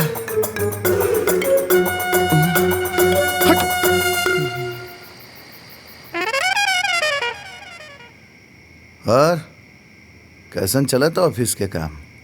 जैसे आपके घर के काम चलेला। हमके तो मजा आ रहल बा। तो रुआई की क्या बता? हाँ तो करा अपन काम। ताबे करी ना। हम तो करिए रहल बानी। तो हम भी तो कर रहल बानी ना। हट, तो राष्ट्रपति वाली बेकार बा। ते रउआ से के बात करता? हटी।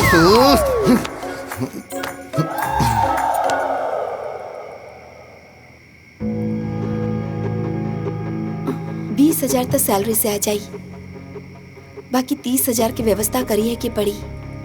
ठीक बा, ओहो कर लेब।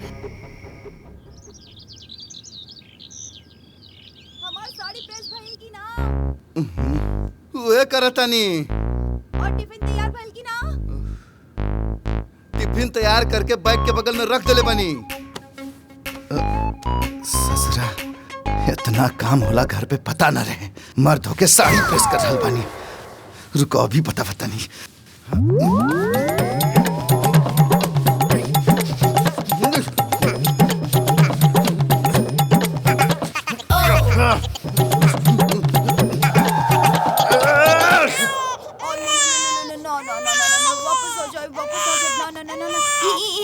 संभाली, आज बहुत लेट हो गई। अरे नौकरी कल इतना आसान नहीं थे, अभी तो शुरुआत भइल बा।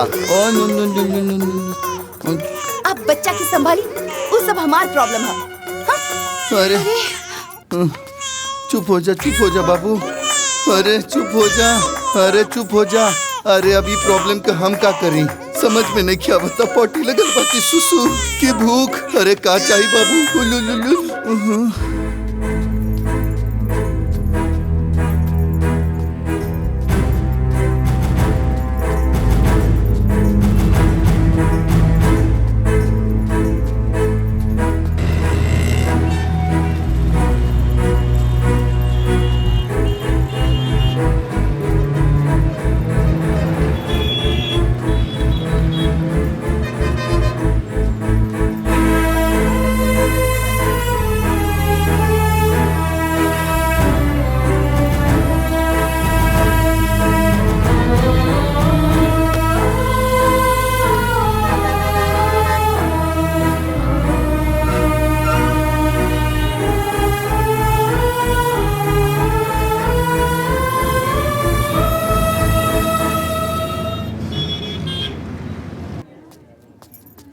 ममता, लेट आई हो? वो सर गाड़ी नहीं मिल रही थी। और बाकी लोगों को गाड़ी मिल गई? ये जॉब है, मजाक नहीं। अभी ये बिगनिंग है तो ये हाल है, आगे क्या होगा? सर आगे से लेट नहीं होगा। ये तुम्हारी पहली गलती है, इसीलिए माफ कर रहा हूं। नेक्स्ट टाइम सीधा अब्सेंट।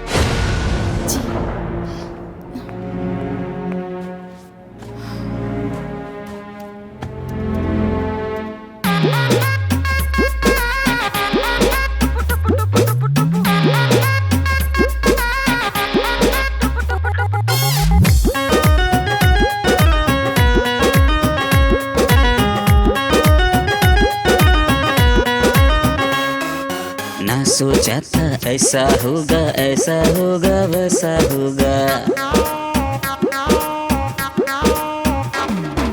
ना सोचा था ऐसा होगा वैसा होगा। मेरा तीर मुझी में धस गया, अपने जाल में खुद ही फंस गया। आप भी अनुभव अपना बता दीजिए, मेरी फजीहत का मजा लीजिए।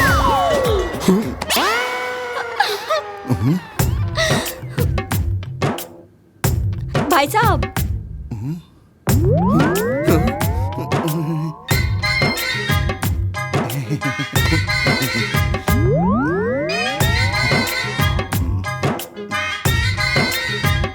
हाँ भाभी। भाई साहब थोड़ी सा चीनी मिली का? हमारे घर में ना गुड़ बा, लेकिन हमारे बबुआ ना चीनी खातिर बहुत रोवता। बा ना हमरा घरे चीनी बा, हम अभी लेके आवत नहीं।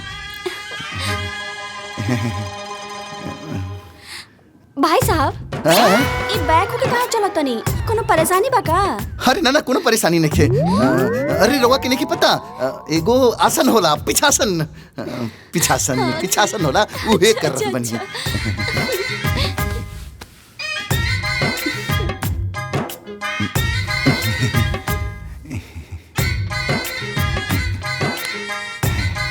हम टीवी में तो रोज रामदेव बाबा के देखिला, बाकी पिछासन के बारे में पहली बार। कौना मुसीबत ले लेनी रे भाई, अभी तो पूरा घर पोछा लगावल बाकी बा।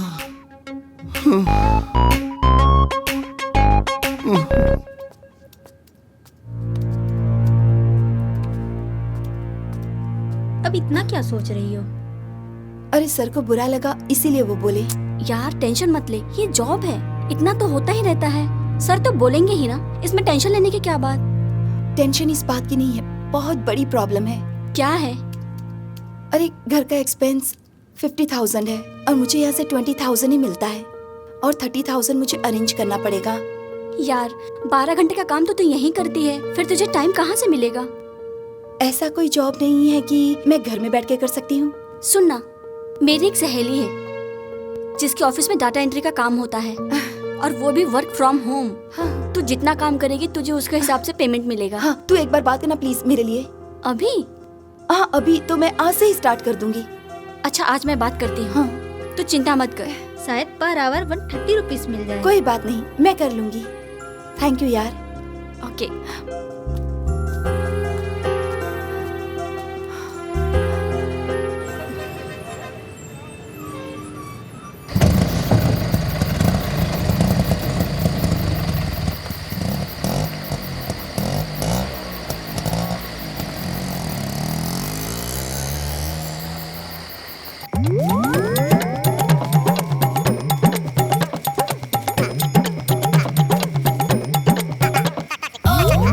अच्छा, अभी भी सब्जी काटतानी, खाना कब बनी?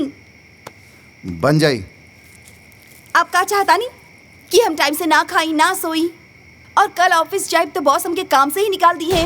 अरे काहे आके सर पे सवार हो रहल बाड़ू? कह देनी कि बन जाई तो बन जाई।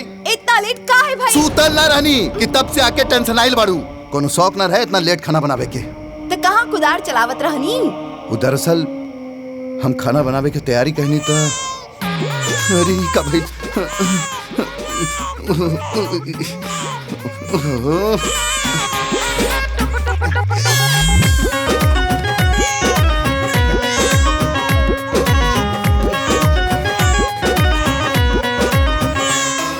ना सोचा था ऐसा होगा वैसा होगा।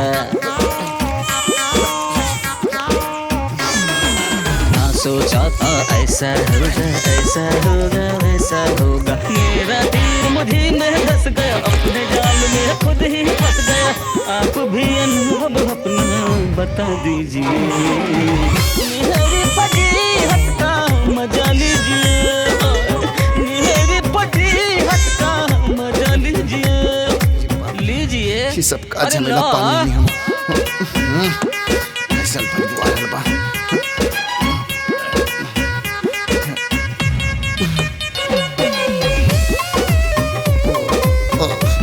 अरे उधर 10 मिनट के काम है, 2 घंटा कैसे लग गई? पागल समझ ले बाड़ू का? इतना काम 10 मिनट में कैसे हो जाई? कुछ नहीं समझ में आ बता। हमके तो पहले ही समझ में आ गए, लेकिन आपके तो आज समझ में आई ना। का मतलब जब फूफा जी घर आयल रहलन और हमके खाना बनावे में लेट हो गए रहे तो आप फूफा जी के लेके होटल चल गए रहनी। तब भी बॉबी पोट्टी कैले रहनी है, आज भी बॉबी पोट्टी कैली है। ज्यादा सोची मत, फटाफट खाना बनाई, ठीक है?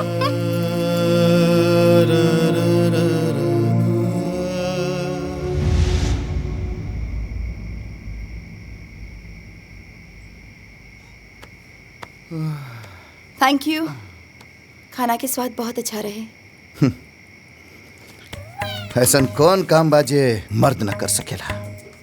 इला ई का देख ला, खुदे समझ में आ जाई।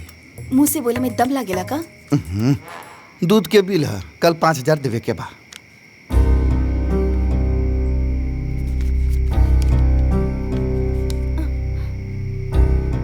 काल कैसे हुई? जैसे भी हुई तू समझा। ना ना, हमार बोले के मतलब ई है कि अभी तक हमकी सैलरी ना मिलल, पैसा कहाँ से ले आई? ई सोचल हमार ना तोहार काम बा। बाकी एगो एडवाइस दे सकतनी। का?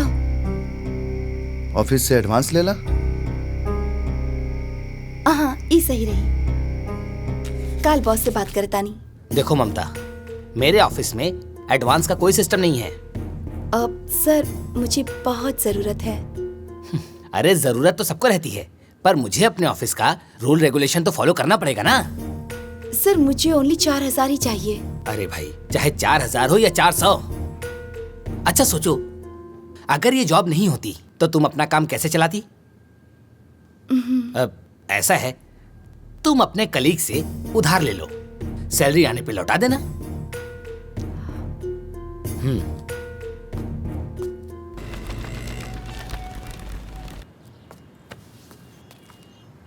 मुझे ना ये अंगूठी बेचनी है। कितने रुपए मिल सकते हैं? वजन करे के पड़ी एकरा के। ठीक तो बा, लेकिन बढ़िया से चेक करे के पड़ी। ए तनी वो देता।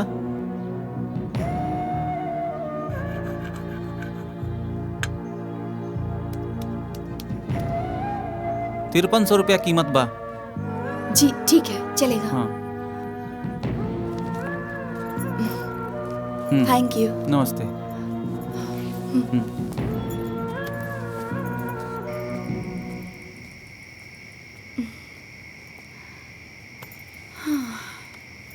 जरा पानी लेके आई।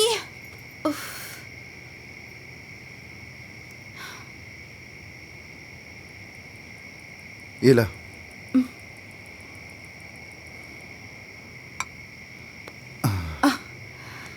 आज चाय ना कॉफी पिए के मूड है। ठीक बा। ई ली दूध के पैसा।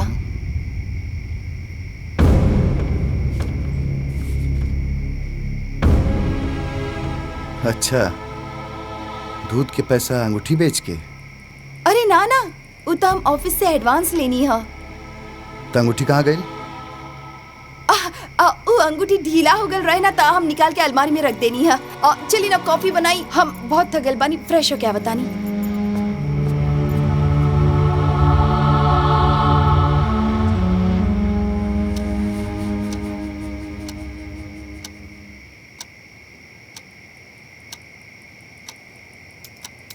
इला कॉफी पीला। हाँ थैंक यू।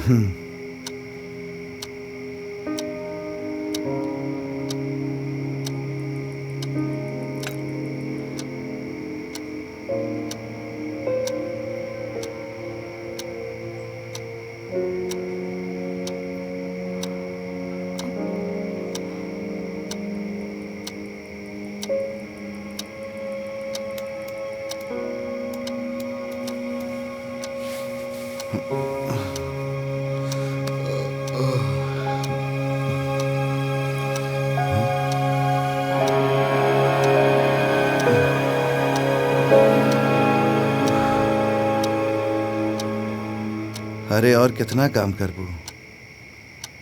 रात के 2 बज रहल बा। चला भी सूझ जा, बाकी काम कल करिया। बस थोड़ा सा बचल बा, खत्म करके आ जाए। आप जाई, सो जाई।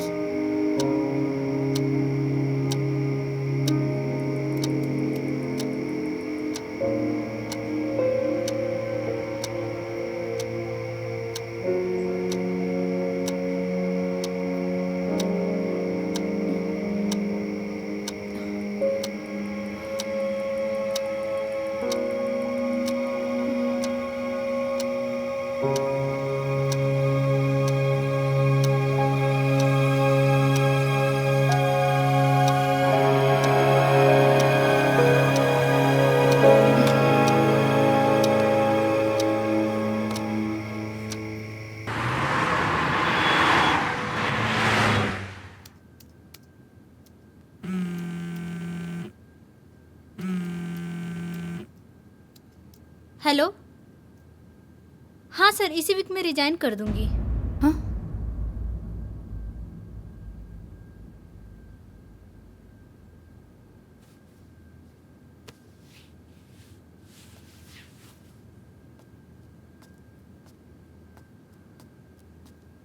सुनो, तुम्हारी तो अच्छी खासी सैलरी है, अच्छी पोस्ट भी है, जॉब क्यों छोड़ रही हो?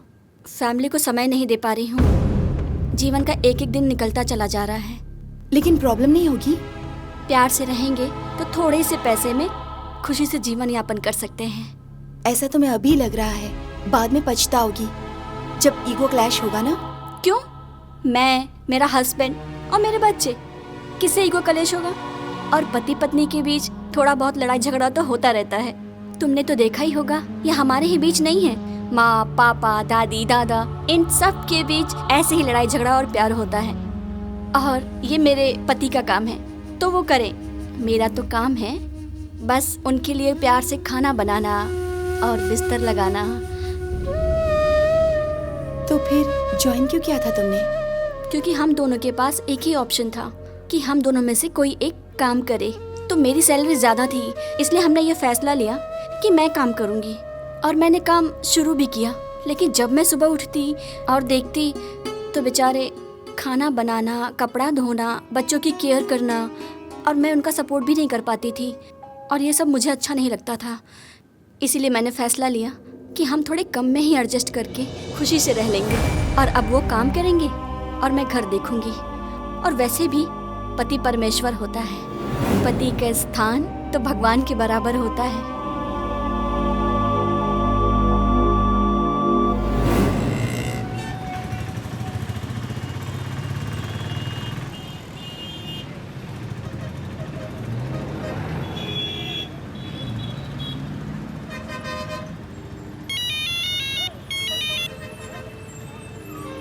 हेलो सर। अच्छा, मैंने आपकी सैलरी मैनेजर के पास रखवाई थी, आपको मिली कि नहीं? हाँ सर, मिल गया। Thank you so much.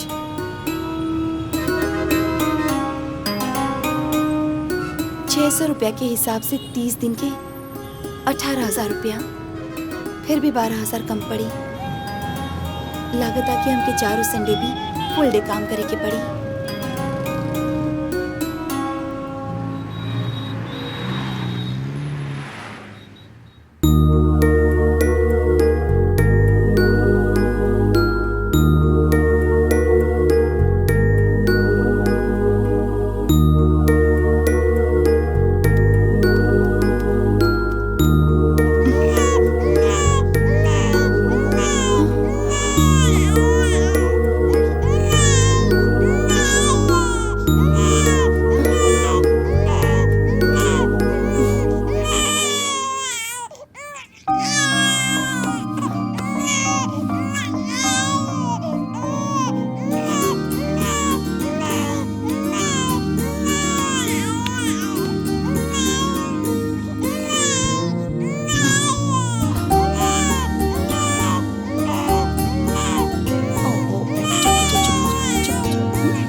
हम क्या था?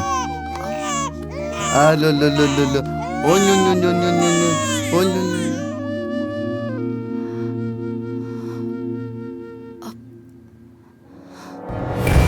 ओ लो लो लो लो लो, चुप हो जा, चुप हो जा, ओ चुप हो जा, लो लो लो लो लो, ओ एक मिनट।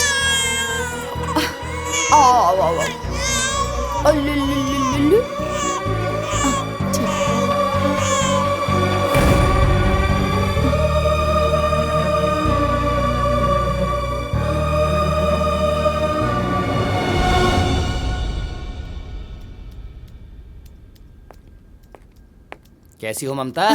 सर अच्छी हूँ। Very good, all the best. Thank you. आज करवा चौथ के उपलक्ष्य में अपना ऑफिस हाफ डे रहेगा। अरे आप लोग क्यों मुंह लटकाए हो? अरे आप लोगों के बगैर तो ये व्रत तो अधूरा ही है ना। अरे भाई, आप लोगों का भी घर जाना जरूरी है और साथ ही साथ हमारा भी जरूरी है। हाँ, इसलिए इस व्रत को खूब एंजॉय करो, त्योहार मनाइए, खुशियाँ मनाइए। ईश्वर आप लोगों की जोड़ी को सही सलामत रखे। हमारी तरफ से आप सभी को हैप्पी करवा चौथ।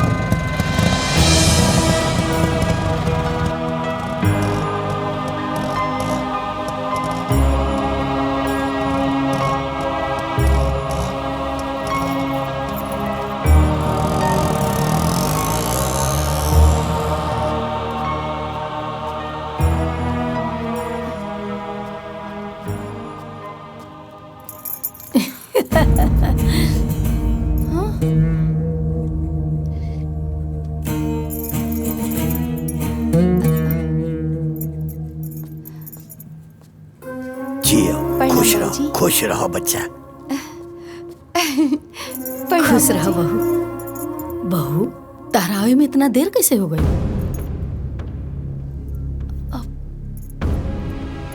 अरे बबुआ बतैला हो कि तू अपना सहेली के ने गई रहलू हा।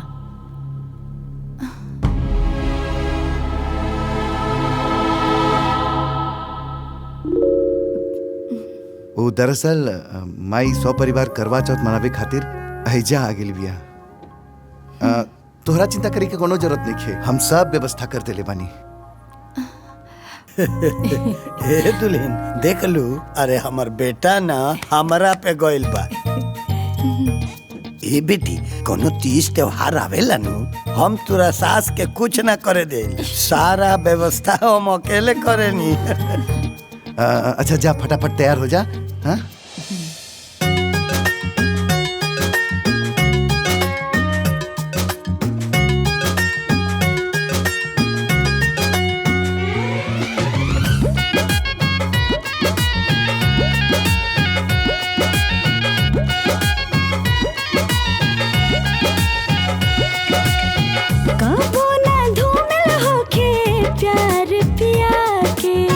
जोड़ी बनल रह जैसे राम सिया के, कबो ना धूमिल होके प्यार पिया के।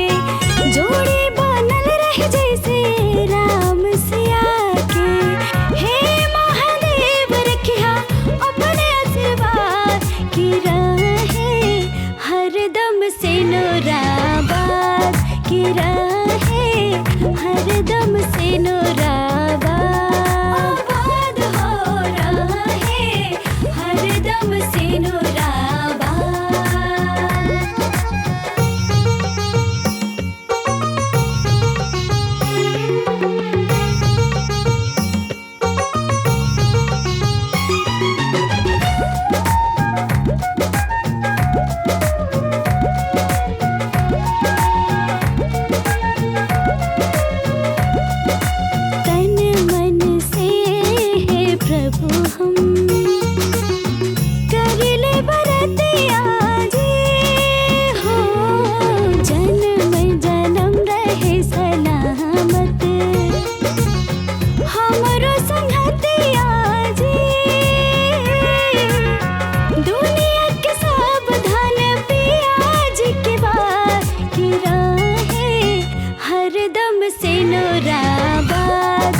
जीवन के आधार हो हर गहना से कीमती साजन जी के प्यार।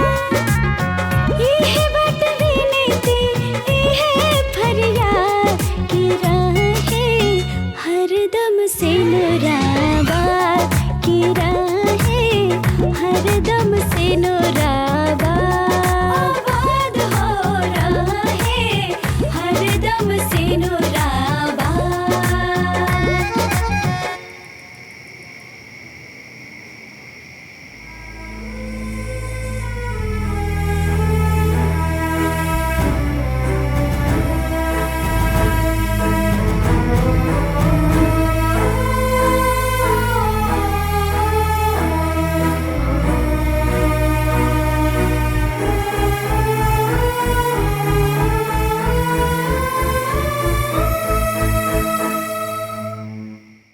देखा बेटा, तू दोनों जना के साथ में खुश देख के हमरा मन के बड़ा खुशी मिलल। ऐसे ही मिलजुल के रहा लोग। देखा बेटा, धन दौलत पैसा रुपया आई और जाई, लेकिन आपसी प्यार तो हम लोग के एक पल के खुशी ना जीवन भर याद रही। ऐसा ही मिलजुल के एक दूसरे के काम में हाथ बटावे के चाहिए, तब ना बड़ा से बड़ा काम छोटा लागेला। देखा बेटा, पति खातिर ना ओकर पत्नी ओकर परछाई होखेले, लेकिन पत्नी खातिर ओकर पति मान और सम्मान होखेला। तू लोग ऐसे ही ना साथ में हंसत खेलत रहा लोग, ठीक ना? चिंता मत करिया, हमने के फिर आइब जा। भाई कहे ना। बिल्कुल ठीक। बिल्कुल। खुश प्रणाम माँ जी। खुश रह। गोड़ लगत नहीं बाबूजी, प्रणाम बाबूजी। गोड़ लगत नहीं माई। बहुरिया। चल बेटा बैठ। चलो चलो चलो बैठा लो। हाँ, हाँ, चल।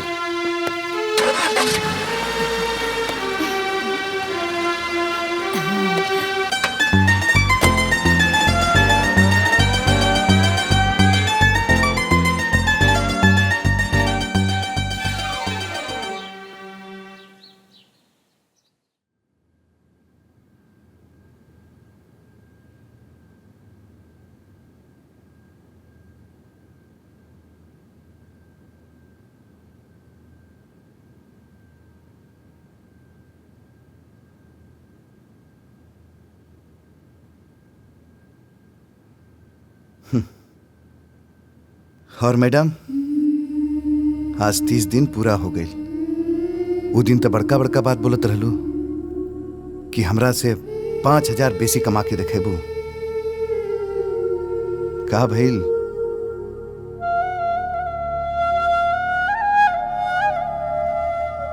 बड़का बड़का बात बोलल जितना आसान बाना, करल उतना ही मुश्किल, और वो एगो औरत खातिर। अब समझ में आ गई ना?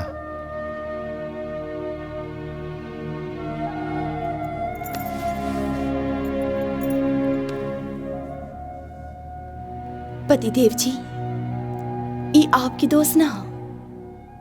आपके जैसन सारा मर्द खाली ई गलत फहमी के शिकार होले कि वो लोग के लागेला कि औरत मर्द से कमजोर होले। हम आपसे कहले रही ना कि हम आपसे 5,000 ज्यादा कमा के दिखाई। 1 मिनट रुकी।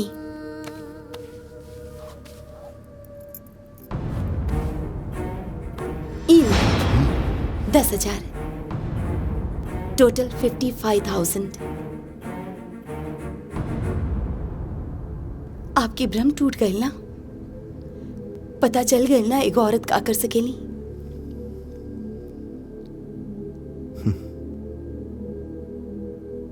जी बिल्कुल। तू भी अपना भ्रम तोड़ ला और देख ला घर के कोना कोना, कहीं से तोरा के कोनो कमी ना महसूस होई।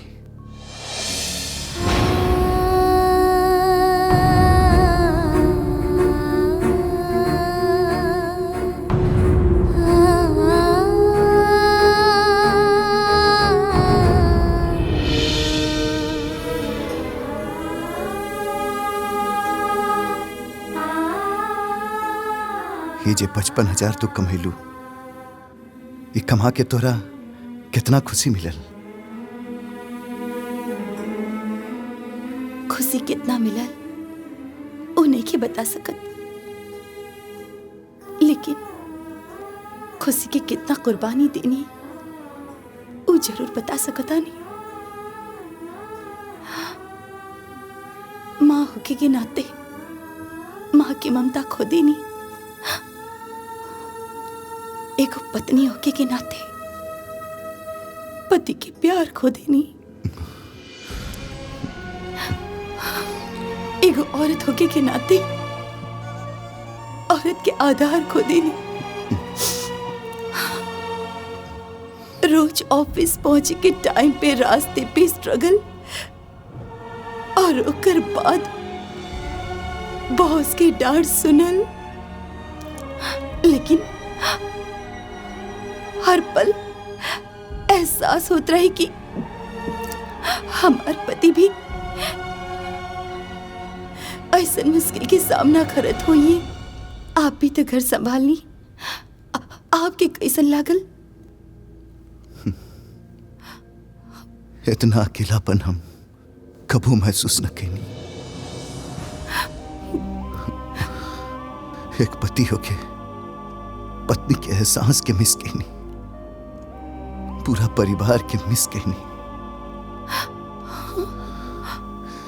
एक बार हम सब्जी काटत रहनी, हमार हाथ कट गए, तो हम सोचनी कि हमार ममता के कितना बार हाथ कटल हुई। एक बार हम रोटी पकावत रहनी तो हमार हाथ जल गई तो हम सोचनी कि हमार ममता के कितना बार हाथ जलल हुई।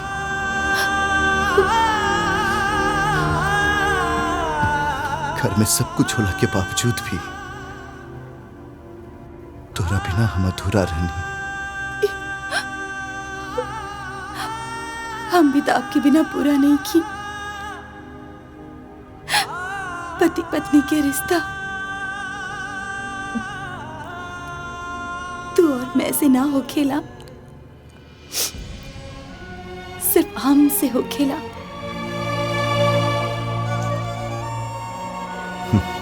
अब समझ में आई कि हमरा जिंदगी में खुशी के मतलब सिर्फ तू बाड़ू। पापा के लाडली तो सब बेटी हो खेली,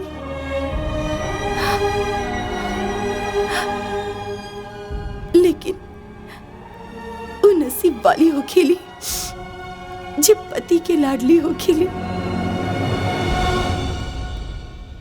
जीवन साथी के एक छोट परिभाषा होला। तू शब्द तो हम अर्थ, बाकी तोरा बिना सब व्यर्थ। हमारी किस्मत के लकीर बहुत ही खास है, तबे तो आपके जैसन पति हमरा पास है।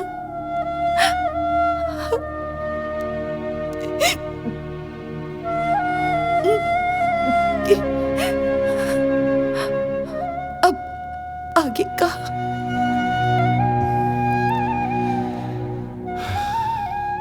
एक महीना से ढंग के खाना तक का, ढंग के चाय तक नसीब न भई। का तू हमरा खातिर एक कप चाय बना सकेलू?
बहुत दिन बाद ऐसा स्वादिष्ट चाय पिए के मिलल बा।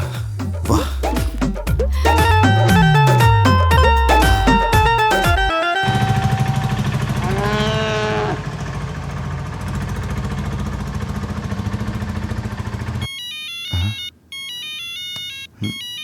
केकर फोन है? फूफा जी के। अब स्पीकर पे रखी, स्पीकर पे। प्रणाम फूफा जी। हाँ हाँ, खुश रहा। सब समाचार ठीक बा ना? हाँ, एने के तो ठीक है बाटे, ओनिए के गड़बड़ा गइल बाटे। केने के? अरे उहे पेंशनवा वाला कागजवा जाना, उ तो सिग्नेचरे गड़बड़ा गइल, एही से उ काम ना भइल। अब फिर हमरा साइन करे के पड़ी। तब? हाँ तो तब का आ रहल बानी। आज शनिचर हकाल एतवार ह, 2 दिन तक कोनो कामे ना होई। तो तहरे के यहाँ रह के विश्राम होई। आज सोमवार के नर नाश्ता करके निकलब आ काम धाम करा के जोन बाटे फिर वापस जोन बाटे उन्हीं से उन्हीं घरे चल जाए। अभी केने बनी? तो अब वही जोन बानी रास्ते में बानी आ रहल बानी।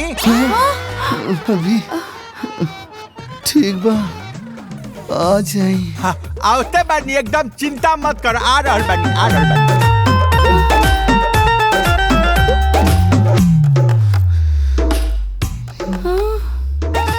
फूफा जी फिर से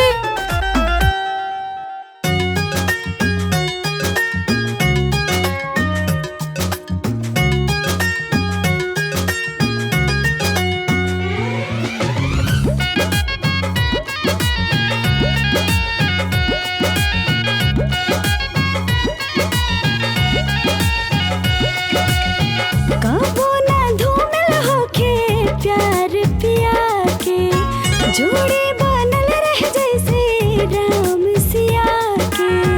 कबो ना धूमिल होके प्यार पिया के जोड़ी बनल रह जैसे राम सिया के।